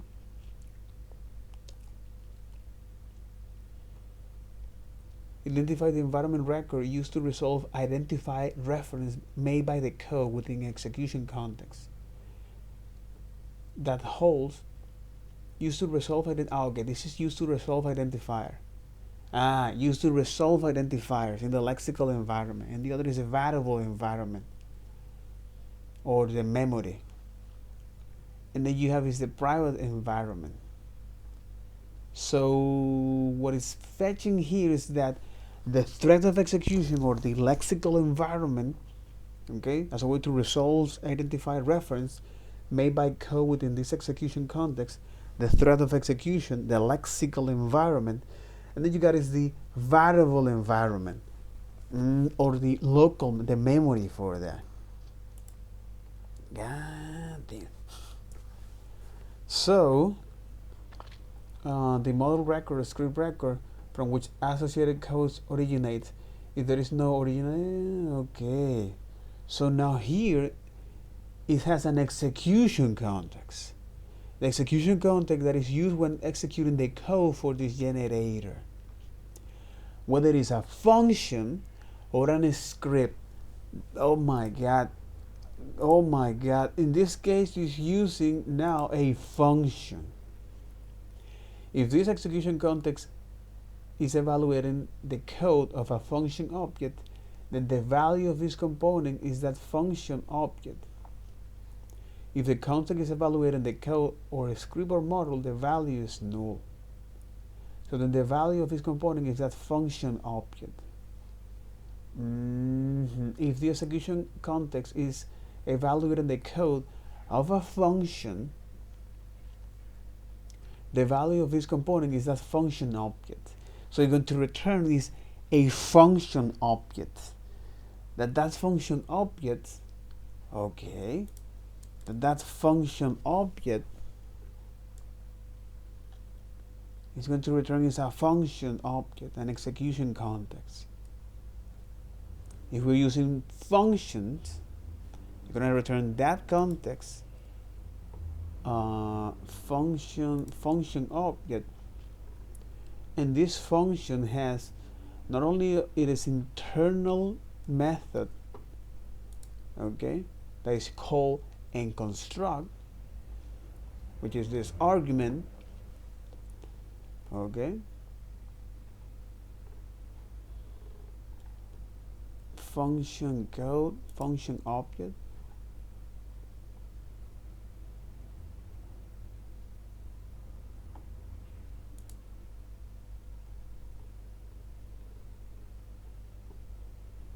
Function object here, fundamental logic function, that it has not only that, they create the dynamic function. Property of the function constructor, which is the length,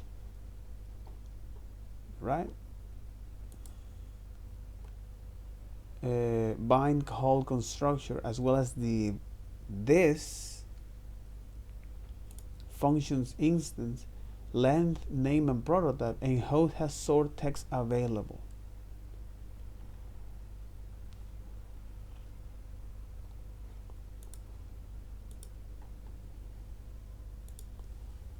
Okay.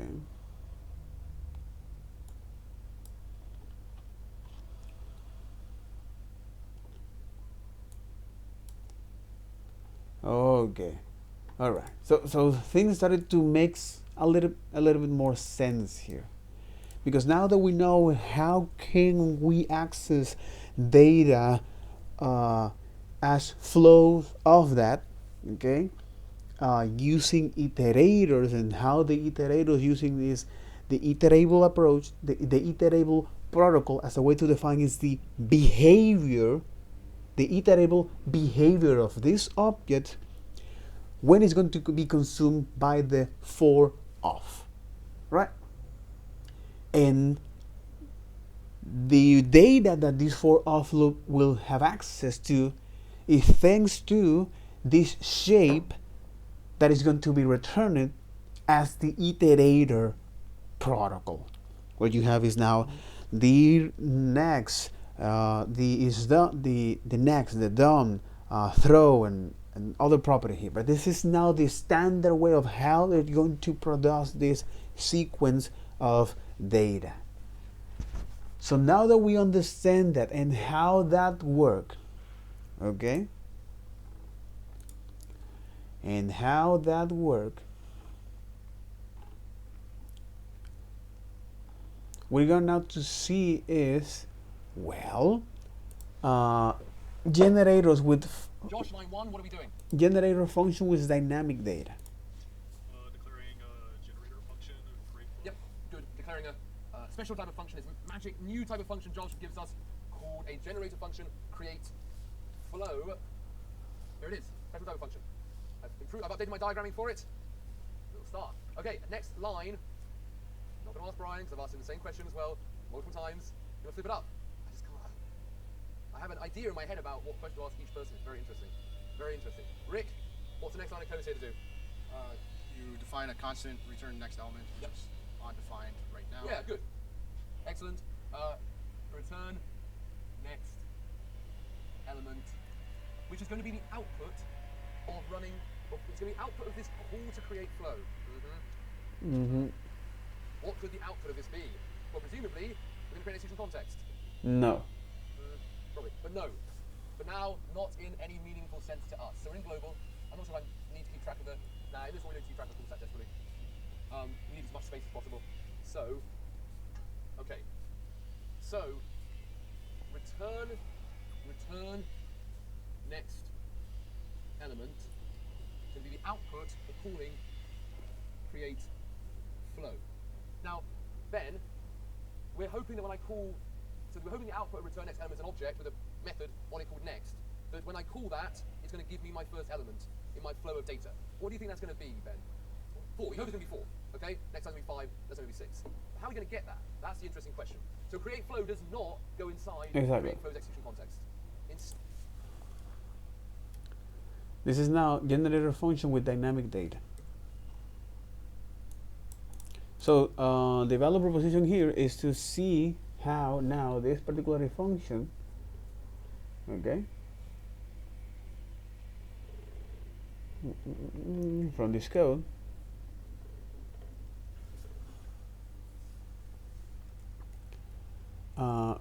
generators, how can allow us to produce sequence, because I prefer the word sequence instead of string. I allow us to produce sequence of data. Okay. Yes, allows to produce sequence of data. Totally. Yep, allows to produce sequence of data.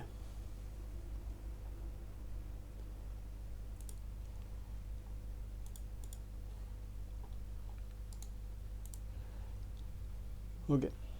Allows to produce sequence of data. This is what generators it is about. So allows to produce sequence of data. Next, we're gonna see is that okay, generator function with dynamic data. So generators functions with dynamic data, as it is. So we're gonna look at our slice here. Okay, we're gonna look at our slice here.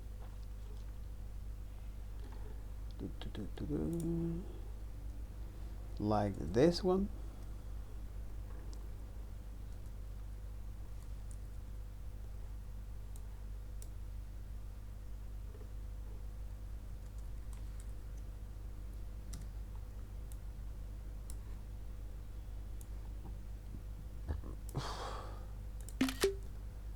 All right.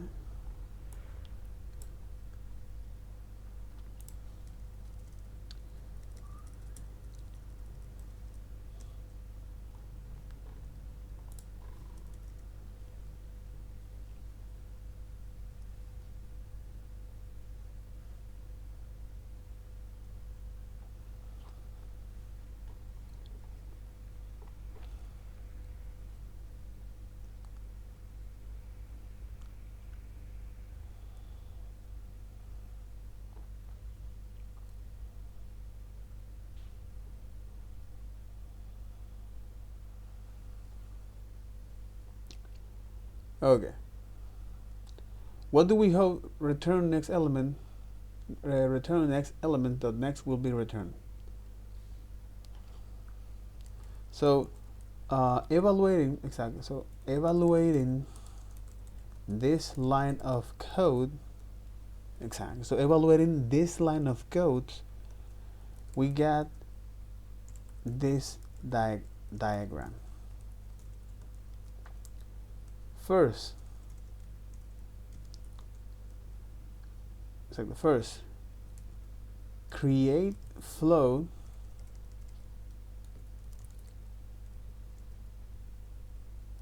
so function or generator as it is. Function create flow is not running. In fact, if you take a look at the generator, okay, it's returning. The generator is a subclass of the hidden iterator class. So it extends, it can have access to this property and methods. That's interesting. That's interesting. Exactly. So generator here is an object.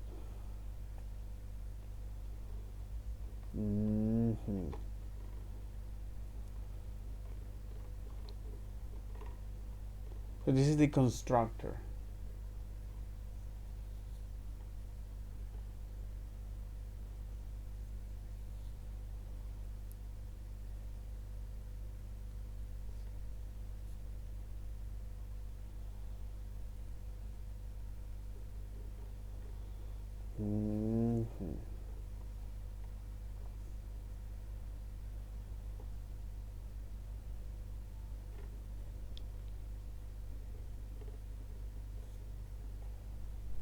Dot next, return, throw, but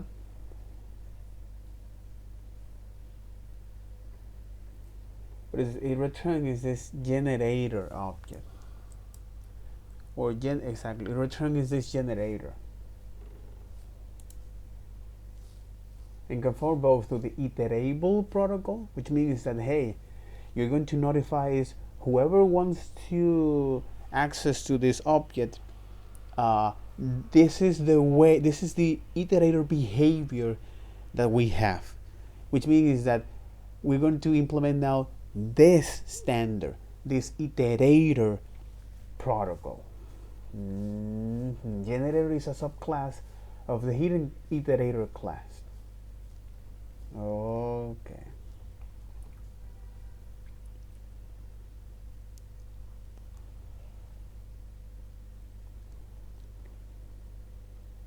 But it returns a generator function. Exactly. So generator object is returned by a generator function. Okay. And this is the generator object. Okay, that the implement is the iterator behavior. Exactly. So now, so create function is not a running function. In fact, it return is a generator object. Okay.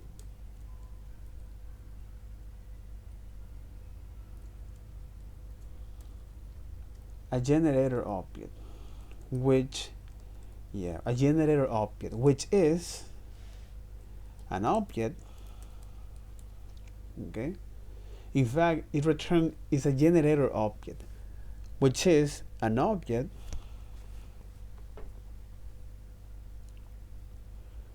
function create flow is not a running function. In fact, it returns a generator object, which is an object that follows the iterable protocol,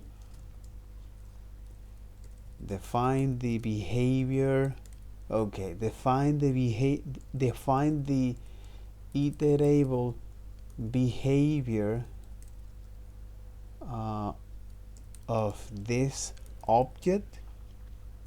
So for of loops, okay, so for of loops can have access to their values thanks to the iterator protocol. Okay, interesting, very interesting. Oh my god. Okay.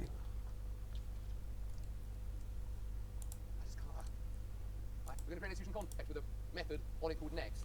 That when I call that, it's going to give me my first element in my flow of data. What do you think that's going to be, Ben? 4. We hope it's going to be 4. Okay. Next time it's going to be 5. That's going to be 6. How are we going to get that? That's the interesting question. So create flow does not go inside create flow's execution context. Instead, it returns out a special generator object. Exactly. With the next function on it. That when called is going to do something fascinating.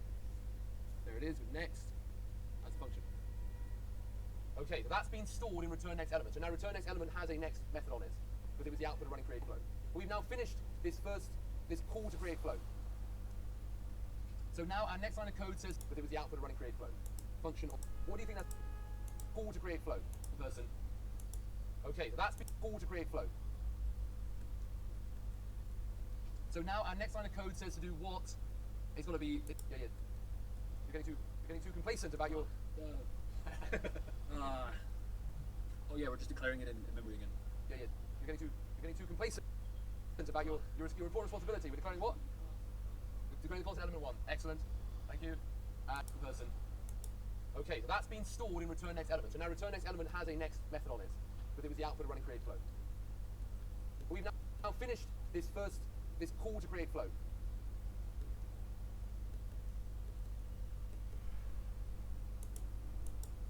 Object. We've now. Yeah, we're just declaring it in memory again. Yeah. You're getting too complacent about your important responsibility. We're declaring what? We're Declaring the constant element 1. Excellent. Thank you. And we're now going to call the method on this return next element object, the next method. And what's it going to do? Here's what it's going to do, people.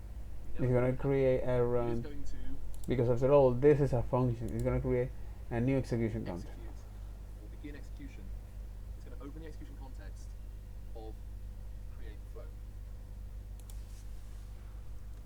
This function on the object that got returned out of create flow has an intimate bond to where it was born at create flow, that when we call the next is going to initiate calling create flow, the function from which it was born. It's going to start calling it. Now, I'm going to talk to you in a moment what that literally means. What is calling a function? What is execute? Well, calling a function is to run this thread of execution and calling the in data. Code, and how do you keep track of that? Because it's not as profound and as bizarre and kind of against the rules of JavaScript as you might think. Okay, so when it does that, it's going into the execution context to create flow. That is what it is. So what's the first thing it does? Actually, it's a pretty boring function. There's no memory allocation happening. What's the first line it hits, Michelle? Yield 4. Yield 4. Okay, yield is a super powerful keyword that's like return that exits out of the function, but it's suspending the execution context. It's not ending it. What that means, I'm going to talk about in a second. Again, it's not like it's sitting there on the call stack, sort of there. It does something else. I want to make sure we get that clear, what it actually means to suspend an execution context. But this is a return statement, essentially. We are going to grab that 4, powerful keyword that's going into the execution context to create flow. Which really means, what is calling a function? What is executing code? And how do you keep track of with the next stored in return next element? So now return next element has a next method on it, because it was the output of running create flow. But we've now finished this call to create flow.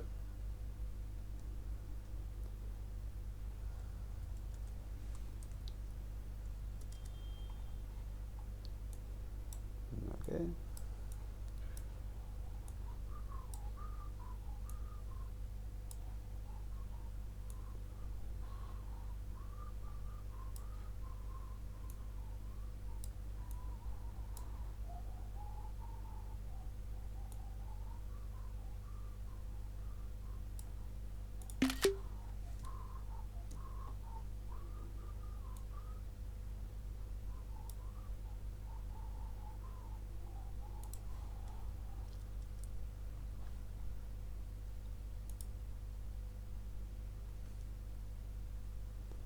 Exactly.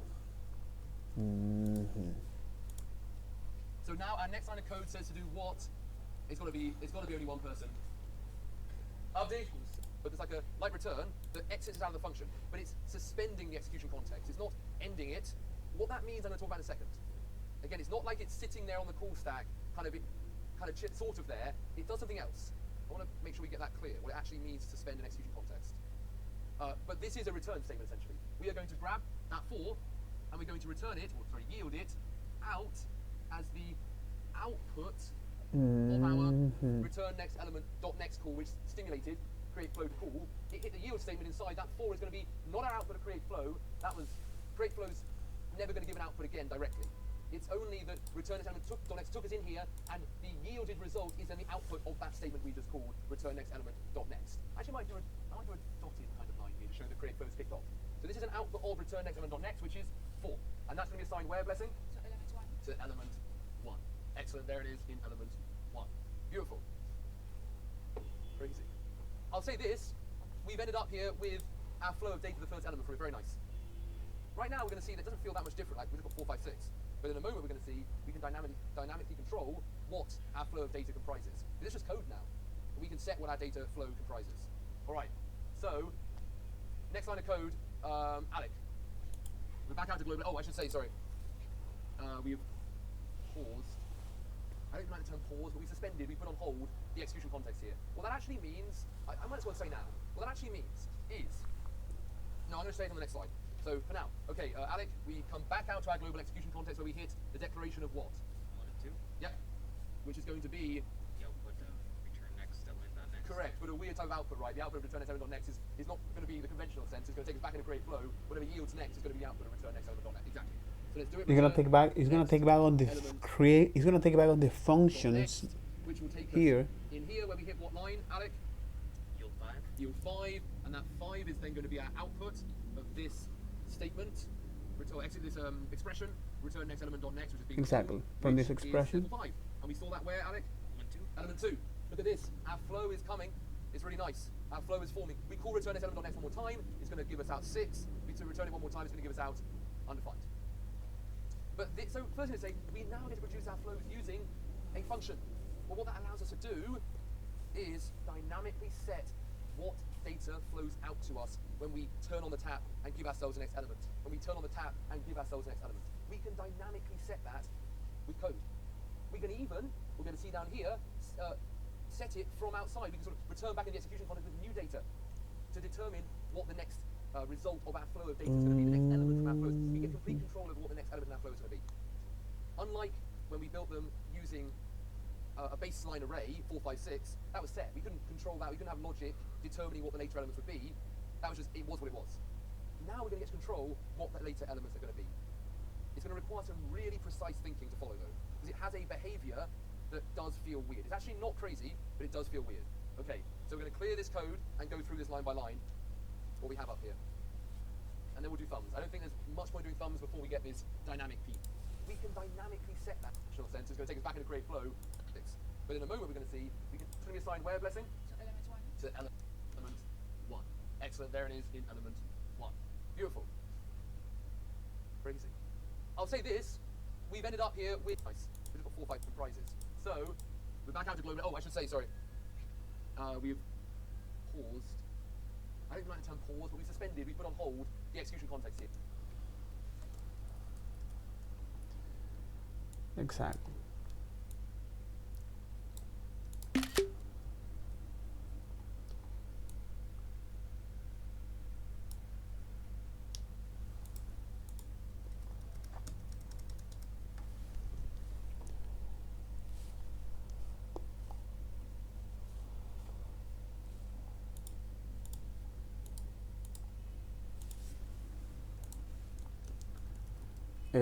Evaluating the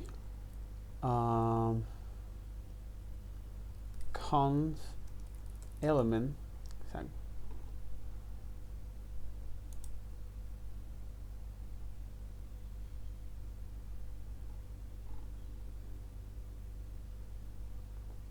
So second, we are assigning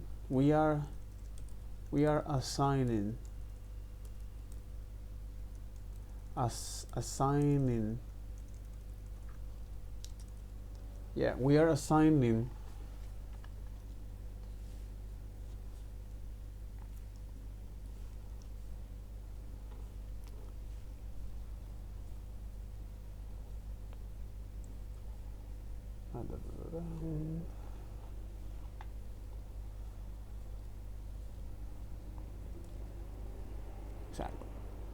So we are assigning here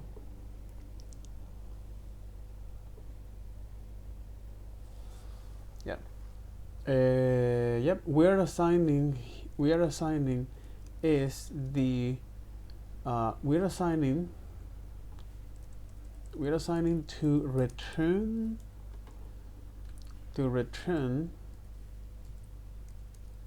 next, we're assigning the return next element.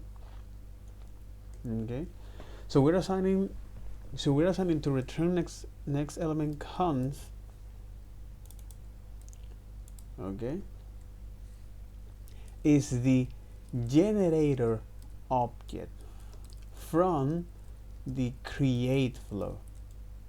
Okay, and then on the next line, and then on the next line, element 1. Yep. So then on the next line, element 1 here. So then on the next line, element 1, we are now running the create flow function. Okay,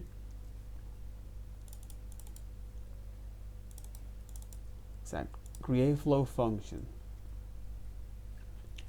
Look up to the yield. The yield is, well, what it yield, what the return, what it yield or produce, exactly, because the other is return. Okay, return yield. Okay, one of them is that devuelve en español, regresa, y el otro es lo que produce, yield. Okay, the subtle difference here, important to understand that difference. Look up of the yield statement, and then return, and then exactly look up of the yield statement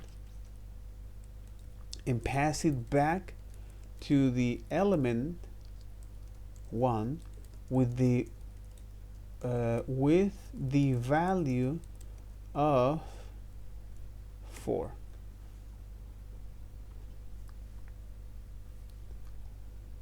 And so on and so forth. And so on and so forth. So this is now something interesting because we can now pause the execution. Look at the yield statement and pass it back to element with the value of 4 while pausing the function execution. Well, that actually means, I might as well say now, well, that actually means it is then going to be our out.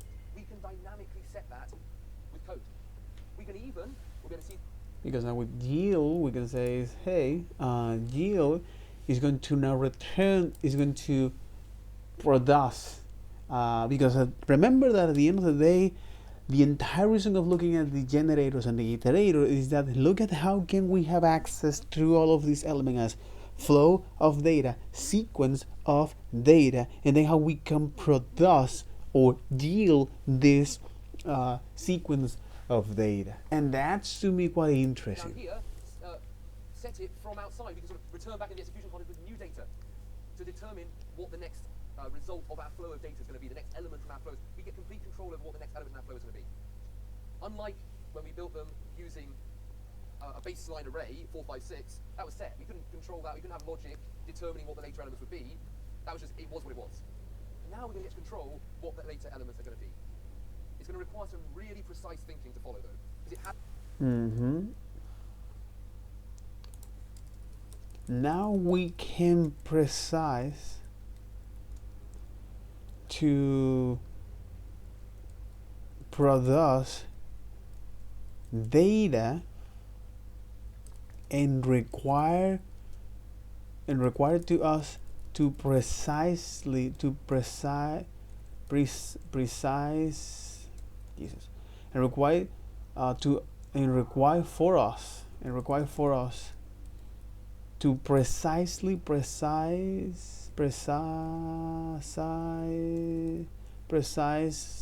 oh my god, how do you write that word? Precisely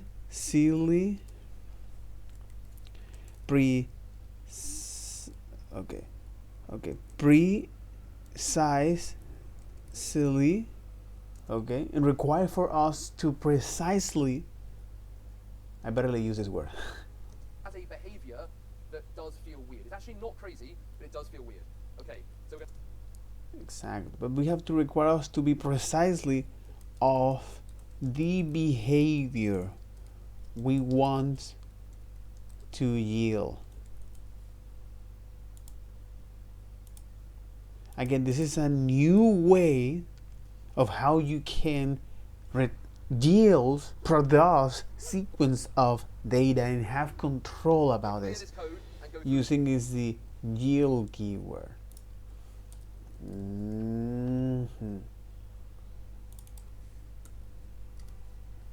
Okay.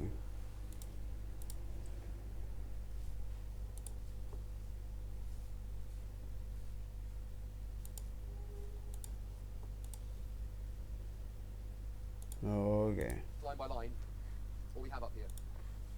And then we'll do thumbs. I don't think there's much point doing thumbs before we get this dynamic piece out on the table. All right, so, okay, line one. Oh my freaking god. Declaring a function. It's like inside of that function, Line two, you what are we can doing? use define is, for example, if Creating a new constant. once you get that setting data, the invocation of yield this. That's not a crazy thing to say. Fuck It's still off. not saying it's anything invocation. It still suggests that return next element's value is an invocation. It's not. It's the return value of an invocation. That still makes people think when they go to return next element, I better go back and look and see create flow is what's stored there. Create flow is never stored anywhere. Sorry, create flow is invocation. Create flow parens is never stored anywhere. It's create flow is invoked. We do the work of it. Whatever comes out, that's what's stored in return next element. Just to be really, really clear on. So it's undefined for now. It's going to do some work. Let's do that work. Return next element is the output of the call to create flow, which, Ben, do you remember what we said this returns out, kind of surprisingly? The return is an object that contains with the value of There is a next, generator, there is a generator object. where Exactly. this is Generator you object gotta with the next have property, which is the method of function. next. Good. Good. All right. Next line, Ben. We're going to declare constant element 1. Just get my function, my object with the function wrapped on it. There it is. Yeah, declare element 1. Okay. Define return value of return next element. Yeah, have up here. Paul. We are creating a new constant called return next element and setting it to 1. This one, declaring a function, a generator function of create flow. Exactly, declaring a generator function create flow. Yeah, what on? Line 2. What are we doing, Paul? we are Defining a const return next element, which their value will be is this generator object that have a reference to this create flow. creating a new constant called return next element and setting it to the invocation of the create flow generator. That's not a crazy thing to say. I still don't even love saying something to the invocation. It still suggests that return next element's value is an invocation. It's not. It's the return value of an invocation. That still makes people think when they go to return next element, I better go back and look and see create flow is what's stored there. Create flow is never stored anywhere. Sorry, create flow is invocation. Create flow parens is never stored anywhere. It's create flow is invoked. We do the work of it. Whatever comes out, that's what's stored in return next element. Exactly. So we're storing is not the create flow, we are storing is the outcome from that, which is in this particular case is a generator object. The follow is the iterator protocol, and also have is the iterable protocol. The iterable is a way to describe how is the behavior, how is the iterator behavior of this object. So when we want to use the for of loops, it can know what is the shape of this way of iterate through object will be. Using is the as the value the iterator standard way of producing elements, which follow is that particular shape. The next, the value, done, among other properties. Undefined for now, to do some work. Let's do that work. Return next element is the output of the call to create flow, which, Ben, do you remember what we said this returns out, kind of surprisingly? An object with the property of next. Yeah, there is a generator. There is a generator object, exactly. A generator object with the next property, which is the method of functionalness. Good. Good. All right. Next line, Ben. We're going to declare constant element 1. Just get my function, my object with the function wrapped on it. There it is. Yeah, declare element 1. Okay. Define return value of return next element. Yeah, which is a weird old return value. It's going to be very surprising. So, element 1 is the output of return next element dot next, the call, which is just this function here being called, the one which we returned out on this object and stored in return next element. This, though, is a command to begin the execution context of what, Ben? Create flow. The create flow execution context. Okay, so we open it, and it has a memory. There it is. And inside of it we go. what's the first thing that it says to do inside Brian? You declare a constant named num, assign a value of 10. Great, there it is. Okay, next line says to do what, Brian? Left-hand side first. Create a constant called new num. And store that in memory. And Left hand side first. initially, Create new we're num. going to see. So, new num is going to be the evaluated result of the right-hand side. It's always the case. If the right-hand side is just a number, a value, we just store the number there. That right-hand side ain't a number, it ain't a value. It's actually a command. It's actually a super powerful command. So yield num, which is 10, it's actually a super powerful command. It's a command that's going to throw us straight out. It's going to throw us straight out this value, straight out of this execution context. And Ben is going to have that 10, that output be the result of what? New num, which would be No. You're gonna return is 10. You're gonna return is expression. But It's new num. yield is so powerful. The right-hand side is so powerful that it's a statement to just throw you out of the function. We're never going to get a chance to store something in new num. It's undefined for now. The right-hand side, we always do is you declare the left-hand side, new num, and the right-hand side you then want to get to a value that you can then store on the left-hand side. But the right-hand side, we don't have a chance to give it a value, to evaluate it to a value, because it's like seeing return 10, it's like a super powerful keyword that just kicks out this 10 as our output into the return next element dot next. So what does return next element dot next evaluate to, Ben? 10. To 10, exactly, which gets stored in where, Ben? element 1. Element 1. And in this execution context, new num never got assigned anything. This has been paused just before this right-hand side could evaluate to a value and be stored in new num. So in our execution context, new num is still undefined. Let's hope we get a chance to assign it new num something. Let's hope. Okay, we're back out to global execution context. This execution context is pause. We'll talk about what pause means in a moment. I don't like the term pause. That's definitely a fake for what actually is worse or not.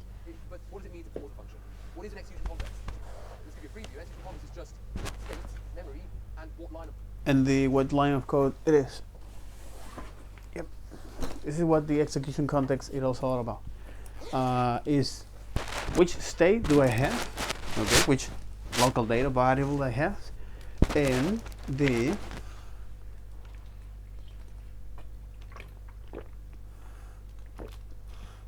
at which line of code I am.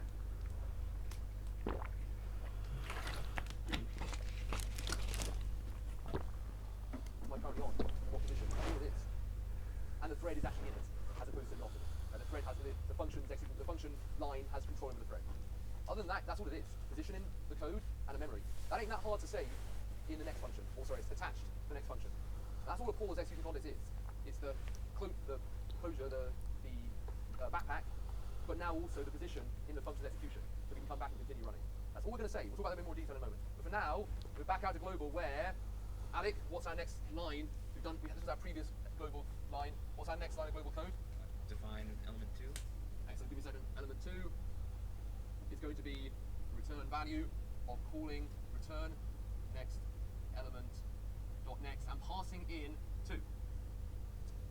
Okay, what's this going to do? Which execution context is going to take us back into, Alec? Into the create flow. Sweet, yeah, exactly. In it goes back in. Okay. Where did we leave? We left. We left. We left. Blessing. We left with our. We left being rapidly kicked out of our function, being kicked out and never getting a chance to find anything new num. When we come back in, whatever we pass in as our input to next that takes us back in to create flow is going to be It's going to be the evaluated result of right-hand that. side work. It is going to be our evaluated result of this statement here. This is going to allow us to pass data back into our execution context, almost like an argument back into it, and it's going to be the evaluated result of this yield expression. So the yield 10, it did what its job before was to return out the 10, and then when we come back into the function, it didn't get a chance because this yield was so powerful, it threw the 10 out into the last call to next and stored element 1. When we come back in, that expression Is now done. comes to JavaScript inside of here whenever we pass in as the input. And that's the very nature of the design of these generator functions, that when you go back into them, you get to insert data back into their local execution context as the evaluated result of the previous yield expression, the previous yield statement. That's not a thing which you can store in new num. But what we pass back in number 2, which replaces that piece, is a thing we can store in new num. So Abdi, what gets stored in new num? 2. Exactly. All right, and what's our next line of code say to do then? Yield 5 plus what, Abdi? New num, which is 2, which is the same. You say evaluate now this expression, and when we call you again, you have now the ability to receive this arguments where we left. Yield 7, and where is that 7 going to be thrown out to? 22. Int, exactly. Is the output of the next call is the 7, and that's going to be stored in element 2. Well done, Abdi. Excellent. Look how much dynamic control we have over our function that gives us our next element of our flow of data. And we said there's nothing like thinking about our data as flows, because look how much control it now gives us. Now do you see how beautiful it is to have control over to think of our data as flows of values, flows of elements, because we can literally control dynamically what the next element of that flow will be. It's a paradigm shift in how we think about designing our code. Okay, we would run it again. What would we, Abdi, if we were to run return next element dot next again, what would we have in our element 3? We would have You did 5 plus 2 for the previous one. What's the next one, Brian? 6. Excellent. Exactly. That very one at the bottom there.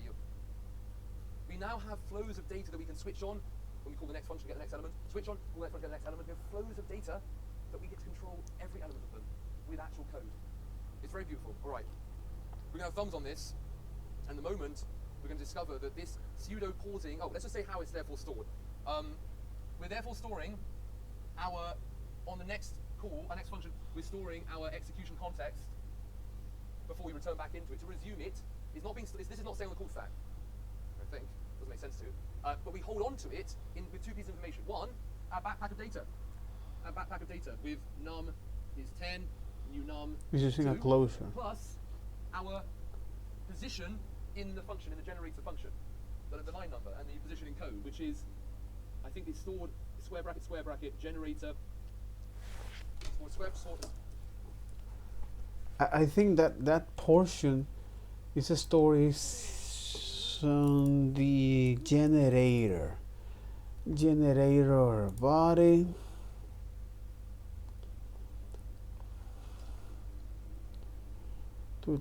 Generator object, exactly. And when you take a look now at when are you going to store that property exactly? Is the generator state,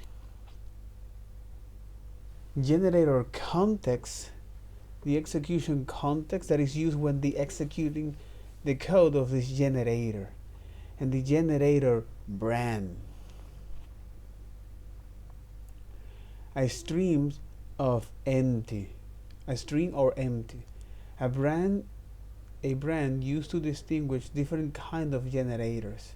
Okay, the generator brand of generator declared MScript source text is always empty, but you get the current execution state of the generator. Okay, the generator state, which is say, hey, at which phase is this current generator? Okay, suspend star.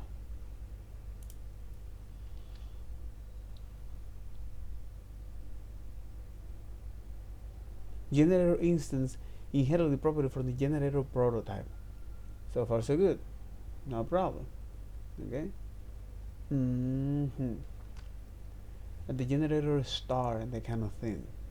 The generator object. Okay. So the generator object, generator function objects, and how they inherit all of their property, or they can have access to.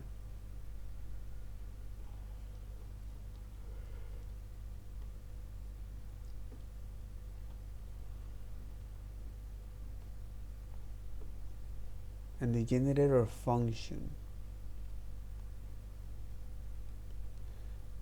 Generator function object, generator functions instance. Okay. And the other is the generator object here, where this is the property that you can have access to, as well as property of the generator instance. What is the generator context or generator state? Where here is when it defines at which they are currently evaluating. Generator state and generator context.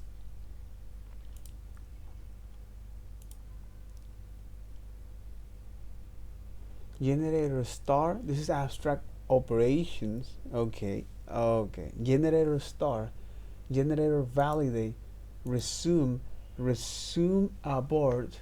Okay, generator star, a function body, parse node, or abstract closure with no parameters, and reuse and returns in use. It performs the following step when called. Set the generator state is undefined. Let gen context running execution context. Set the generator component of gen context of generator. Let closure be a new abstract closures with no parameter that, oh my god, is generating is closures from that with no parameters that capture generator body and perform the following step when called. Be the running execution context, be the generator components. If parse node, then complete the evaluation, else assert the generator body is an abstract closure with no parameters. Let result be generator body. Assert if we return here the generator either through an exception and perform either an implicit here generator state to complete. Note once the generator entered the complete state, it never leaves. It is associated execution context is never resumed. Any execution state associated with a generator can be discarded at this point. Because it creates a closure. Jesus. Because it creates a closure. Exactly. Assert the value of the generator. Let gen context be the run is defining here. Set the generator component of gen context to generator. Okay. And then define a closure. Set the co-evaluation state gen context, such as when evaluation is resumed for the execution context. Closure will be called with no arguments. Set generator context to get to gen context and set generator state to suspend star. That's pretty fucked up because behind the scene is using is generators, bro. It's using so the mechanic here when you're using is a generator, especially when you start this, is behind the scene is creating a closure. It's behind the scene is creating a closures that contain the local memory there, okay, as well as the line of code.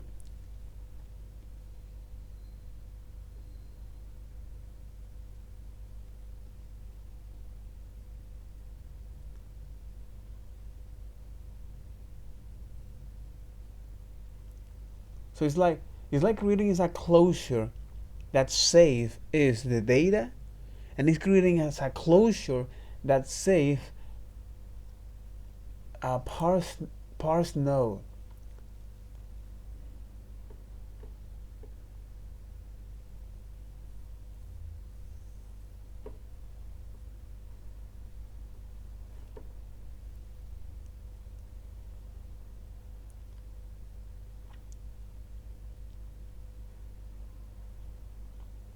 Exactly, and then the generator body,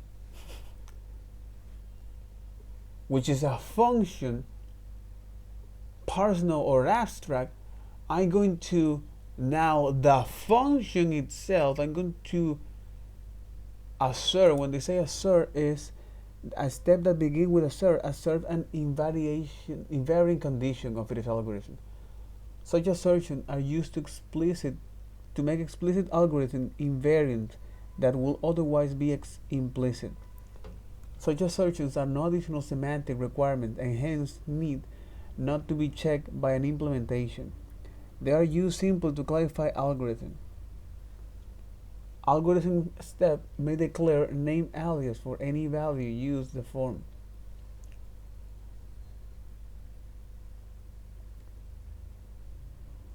Mhm. Mhm.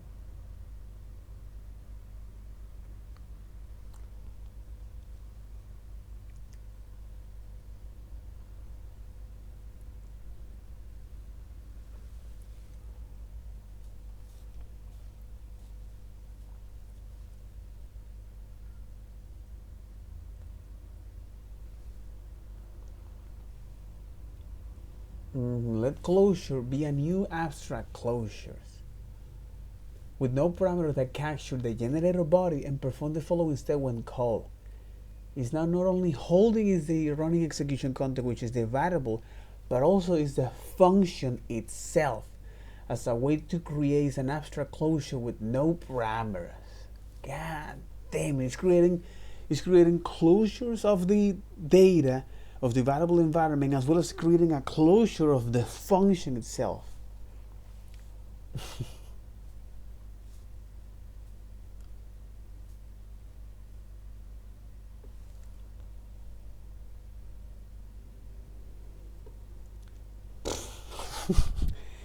Closure is one of the features that is French toast widely used here. But French toast widely used here. Yeah. Square bracket, generator, location, square bracket, and then like, you know, whatever line is. But when we suppose we were here, I think it's stored square bracket, generator, stored as square bracket, generator, location, square bracket, and then like, you know, whatever line is. But when we suppose we were here, line 4. And that's all an execution context is, you know, when it's not running. When you start running it, you take the thread to hit that line 4 and you make sure that's your local data to restart it, put it on the call set with that information. But that's all it is. So what we're really doing when we pause is we're saying hold on to the information in the next, attached to the next, that we're then going to go back to that we need to then be able to go back to and continue running that function and continue referencing that state locally, that data locally. That's all it is. All right, people. And then, you know, the next time we come out, it was at line 5 and our local data's changed slightly. Okay, beautiful. All right, thumbs on this. You lost me? It's okay. This stuff's super hard. Very, very clear. This is brand new features, ES7. Clarification. I didn't use to put var. I didn't use minimal for var for a long time. So I don't want to explain cons and let. And now we're doing pure ES7. All right, Brian didn't use minimal for var for a long time. So I don't want to explain cons and let. And now we're doing pure clarification. I didn't use to put var. I didn't use minimal for var for a long time. So I don't want to explain cons and let. And now we're doing pure ES7. All right, Brian has a clarification. Ben has one. Victor and Paul have one. Josh is in the middle. Let's start with Victor. So I guess my question is, maybe this is one of those other ones that should be left for later. What is this pattern after? Where's, I mean, I feel like it's very new to me. Other languages have iterators and generators. Python has them. Like they're a pretty standard. I know they're standard, but they're a pretty nice. I'm going to say somewhat more contemporary because traditional computer programming is very imperative. That is all about saying I'm going to show you exactly how I do every last thing I do. And as we go through time, we develop a more abstract model where we talk more about let me do what I want to do, as opposed to, for example, here, what do I want to do? I want to literally get. We're going To save in the next function, or sorry, it's attached to the next function. That's all a pause execution context is. It's the closure, the evaluate to a value. It's going to throw us straight out. No. So powerful, get a chance to decide you the powerful keyword. So what does return next element dot next evaluate to, Ben? It's got to assign anything. And in this execution context, new num never got assigned anything. 10. The 10, exactly, which gets stored in where, Ben? Element 1. Element 1. And in this execution context, new num never got assigned anything. This has been execution context, new num sum. This pause, we'll talk about what pause means in a moment. I don't like the term pause, that's definitely a fake for what actually is. Well, it's not. But what does it mean to pause a function? What is? It's not pausing, it's using a closure as a way to hold the reference of at which line of code we are in the function, as well as the local variable. It's an execution context. Let's give you a preview. Execution context is just state, memory, and what line am I currently on, in what position. That's all it is. And the thread is actually in it, as opposed to not in it. Like the thread has the function line has control over the thread. Other than that, that's all it is. Position in the code and a memory. That ain't that hard to save in the next function. Or sorry, it's attached to the next function. That's all a pause execution context is. It's the closure, the local variable plus the thread of execution, and at which line I am currently evaluating the code, the line of code. Okay, so the line of code as well as the data, the variable environment. Backpack, but now also the position in the function's execution. So we can come back and continue running. That's all we're going to say. We'll talk about that in a bit more detail in a moment. But for now, we're back out to global where, Alec, what's our next line? This was our previous global line. What's our next line of global code? Define element 2. Excellent, give me a second. Element 2 is going to be return value of calling return, but now also the position. Now, what's our next line? This was our previous global line. What's our next line of global code?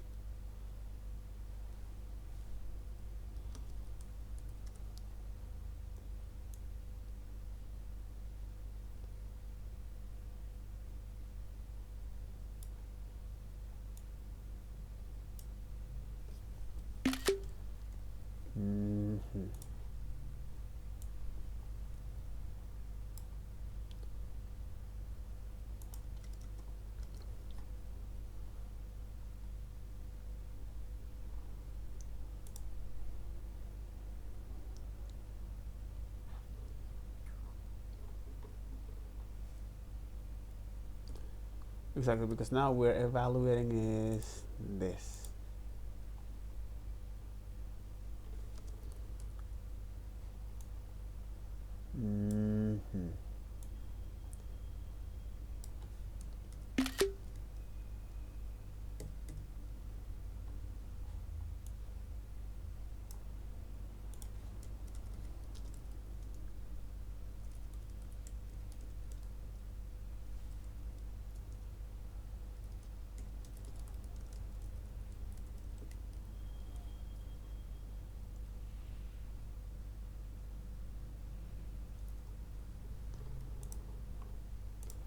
Another exercise here.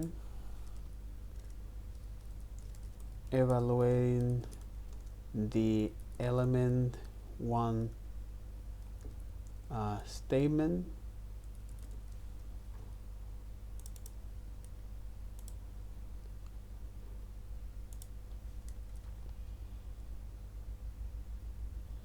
So now we have much more control.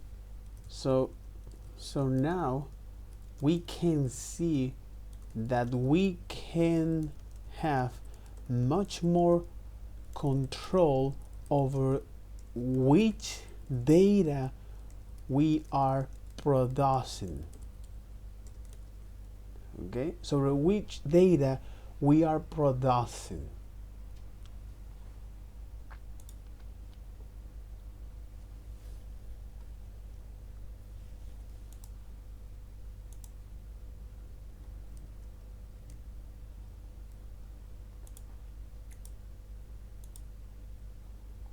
All right. So what we're really doing when we pause is we're saying hold on to the information in the next, attached to the next, that we're then going to go back to, that we need to then be able to go back to and continue running that function and continue referencing that state locally, that data locally. That's all it is. All right, people. And then the next time we come out, it was at line 5, and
this. You lost me. It's okay. Pattern after? Where's, I mean, I feel like it's very new to me. Other languages have iterators and generators. Exactly. Now this is frequently asked question. Now and I get the same answer, but I get the same question, but I answer that by my own, and that is generator QA.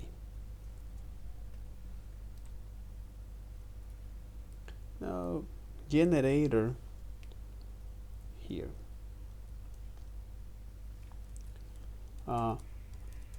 What is the purpose of this? As a way to regardless the underlying data structure, okay, provide or have a got an algorithm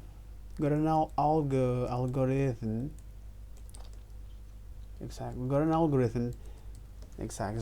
So as a way to what the hell is this? What is the purpose of this generator? You know, what's the purpose of this generators? What's the purpose of iterators and generators? Yeah, but this must be here. Come on, man, don't be annoying.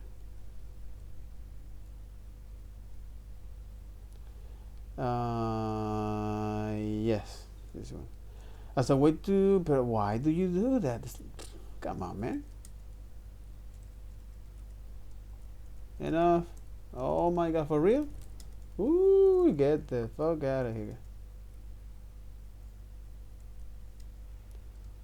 Alright, much better. Oh, okay. No problem. As a way to regardless the underlying data structure. As a way to regardless the underlying data structure. Yeah, as a way of regardless the underlying data structure. It can be a hash or a map, which is kind of it's a hash or a set or a linked list. A linked list, arrays, graph, you know, a hash, a set, linked list, array, graph or tree. Okay, you got an algorithm, or we got an algorithm that allows to iterate through it.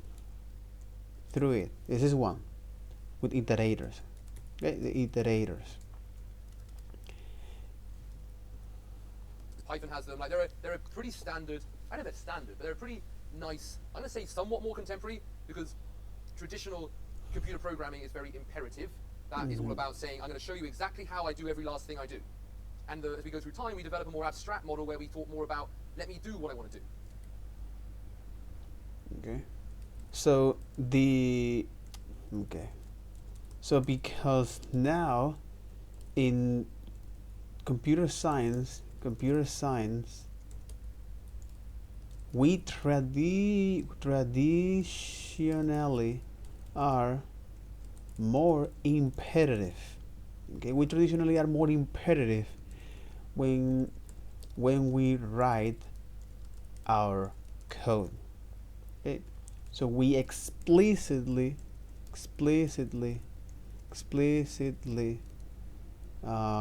tell how we do all of this. Okay, but as we evolve, part of the nature as business and life, we evolve. So, but as we evolve to face more complex challenge, we don't care too much about how do we access access to data. In fact, we want that data to work on. Okay, so we want that data so we can work on that. As opposed to, for example, here, how I do every last thing I do. And Exactly. So how I do every last thing I do. Exactly. To tell how I do every last thing I do. And the thing is how I do every last thing I do. But as we evolve to face more complex challenges, we don't care too much about how do we access the data. In fact, we want the data itself. as we go through time, we develop a more abstract model where we talk more about, let me do what I want to do. Mm-hmm. Wait, what the hell is this?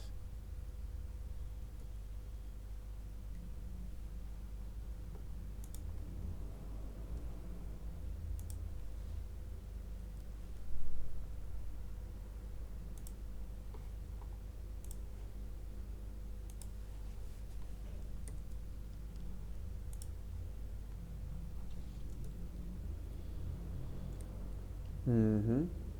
In fact, we want exactly.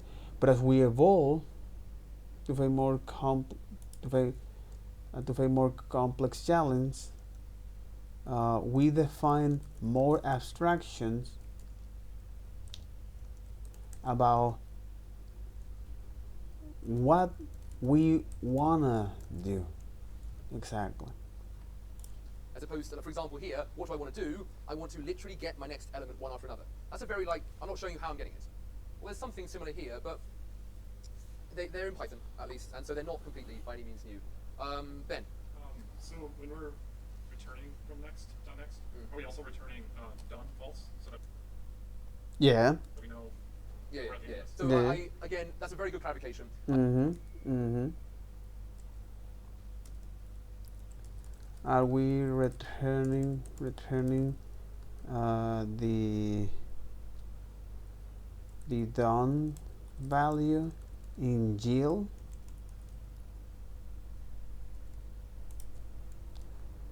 Yeah, of course.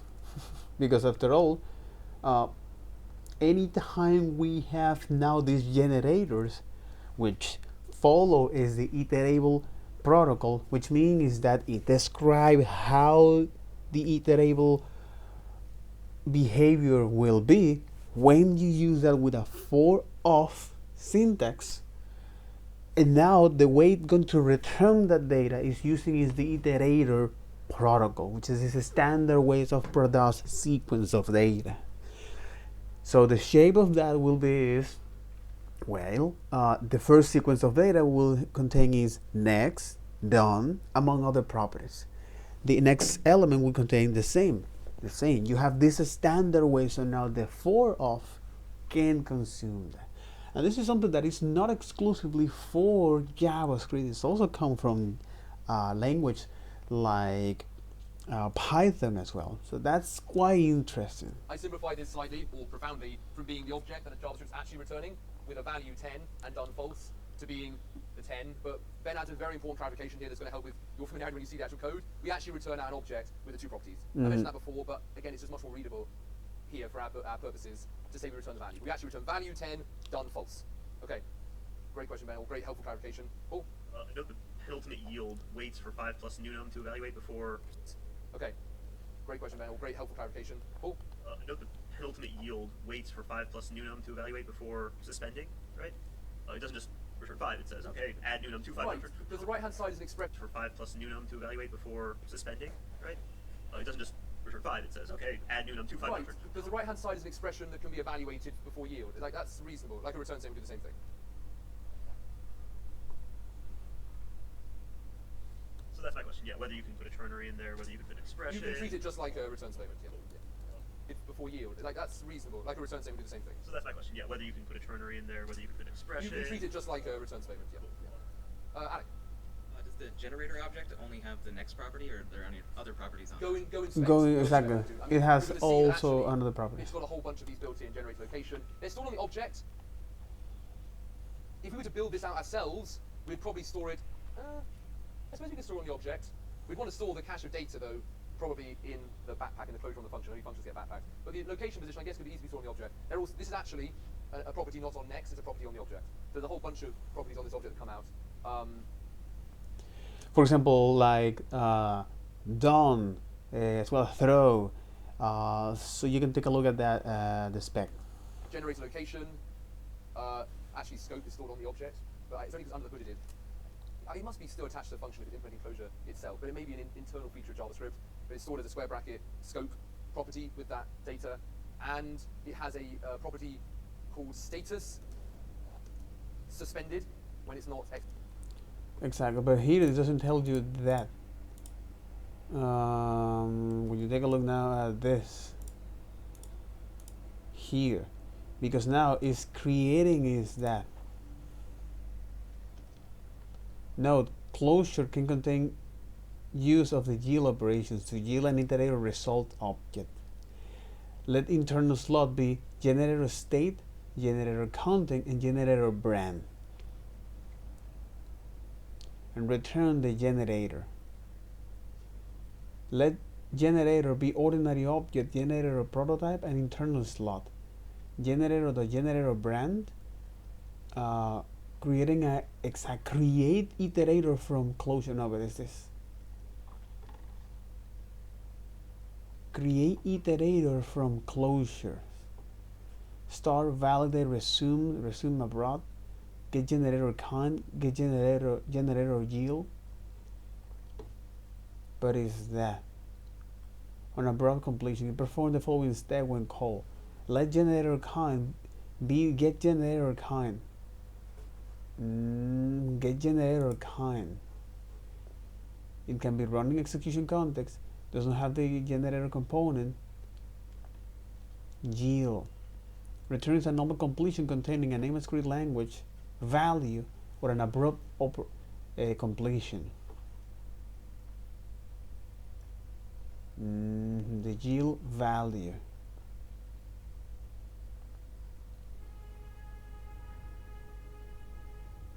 Generator kind is async, return async generator yield. Await.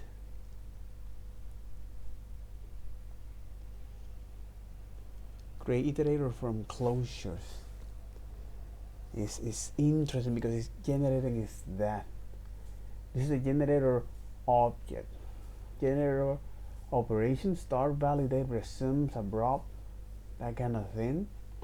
When you take a look now at the iterator protocol here, like so, the async iterator and the async iterable protocol.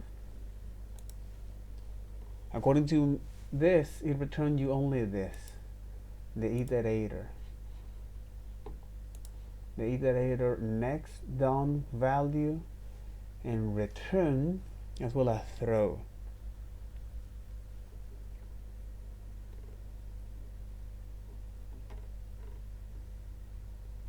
But this is the iterator protocol.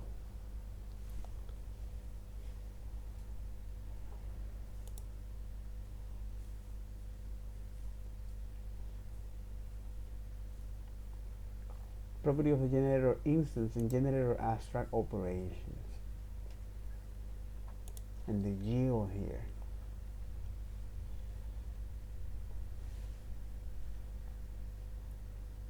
Generator star. Generator and the closure. Create iterator from closure. This is the abstract operations, like this. My question is that is the iterator protocol contains that, or particularly no, is the generator contains that? Because it contains next, return, and throw. Only these three methods, which is part of the things that they define here on the property of the generator instance.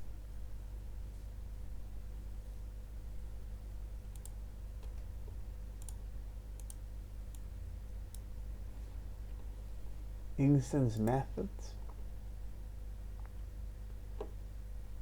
generator state and context and brand, next, return and throw, and then you have is now this the constructor static method from an instance method for this object function. Well, okay, so it inherit or it can have access from the iterator as well as the object function. Static property here, instance method, that kind of thing. But this generator property doesn't. Okay, it has this instance method, standard built-in, and it's a subclass of the iterator. But if you take a look at this has now the iterator class containing is this property here, as well as implement that.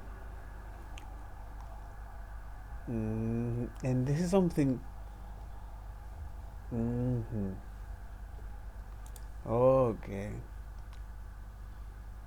All right. Makes sense. Makes sense. Makes sense a lot. Makes a lot of sense. Okay. All right.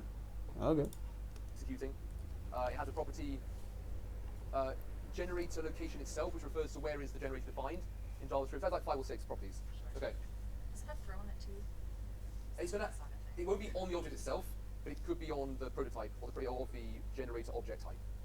Okay. Any other clarifications, James? Number one, I see this as super powerful because you could certainly have a generator that's essentially an infinite loop as long as it keeps yielding. Yeah, you can have an iterator exactly for completing. One of the value proposition of this generator is that allows you to now, for infinite tests that you want to have this flow of data, runs that. Okay.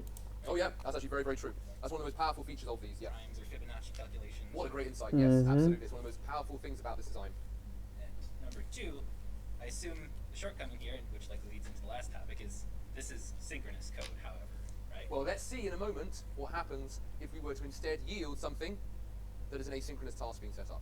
And that's our very final piece. Before we get to that, I think it's worth doing one more block of pairing, just almost to give ourselves a little breath of fresh air even in the meantime, but also metaphorically. So, in other words, go back to the challenges for a bit, just to test yourself out on this material. Those last challenges, 7, 8, 9, are this material. But in a moment, we just said this return next element is a special object. There's a next method which starts or continues running create flow until it hits yield, returns out the value being yielded. We end up with a stream flow of values that we can get one by one, but we get to control them dynamically. We're going to see, most importantly, for the first time, we get to pause, pseudo-suspend, a function being called, and return to it back into create flow using return next element.next, calling it. Just so I'm going to give you a little preview. In asynchronous JavaScript, we want to be able to initiate a task that takes a long time, for example, requesting data from the server, move on with regular synchronous code, and then come back to run further functionality on the data that comes back from the slow asynchronous task. What if we were to yield out of the function at the moment of setting off the long time task, the slow task, and return to the function only when that task is complete? We might finally get a model of thinking about asynchronicity that reads logically to us. We're going to see it after this pair programming break. We're then going to wrap it, we're going to build it ourselves manually, we're then going to wrap it with a brand new construct. Then we're going to wrap it, we're going to build it ourselves manually.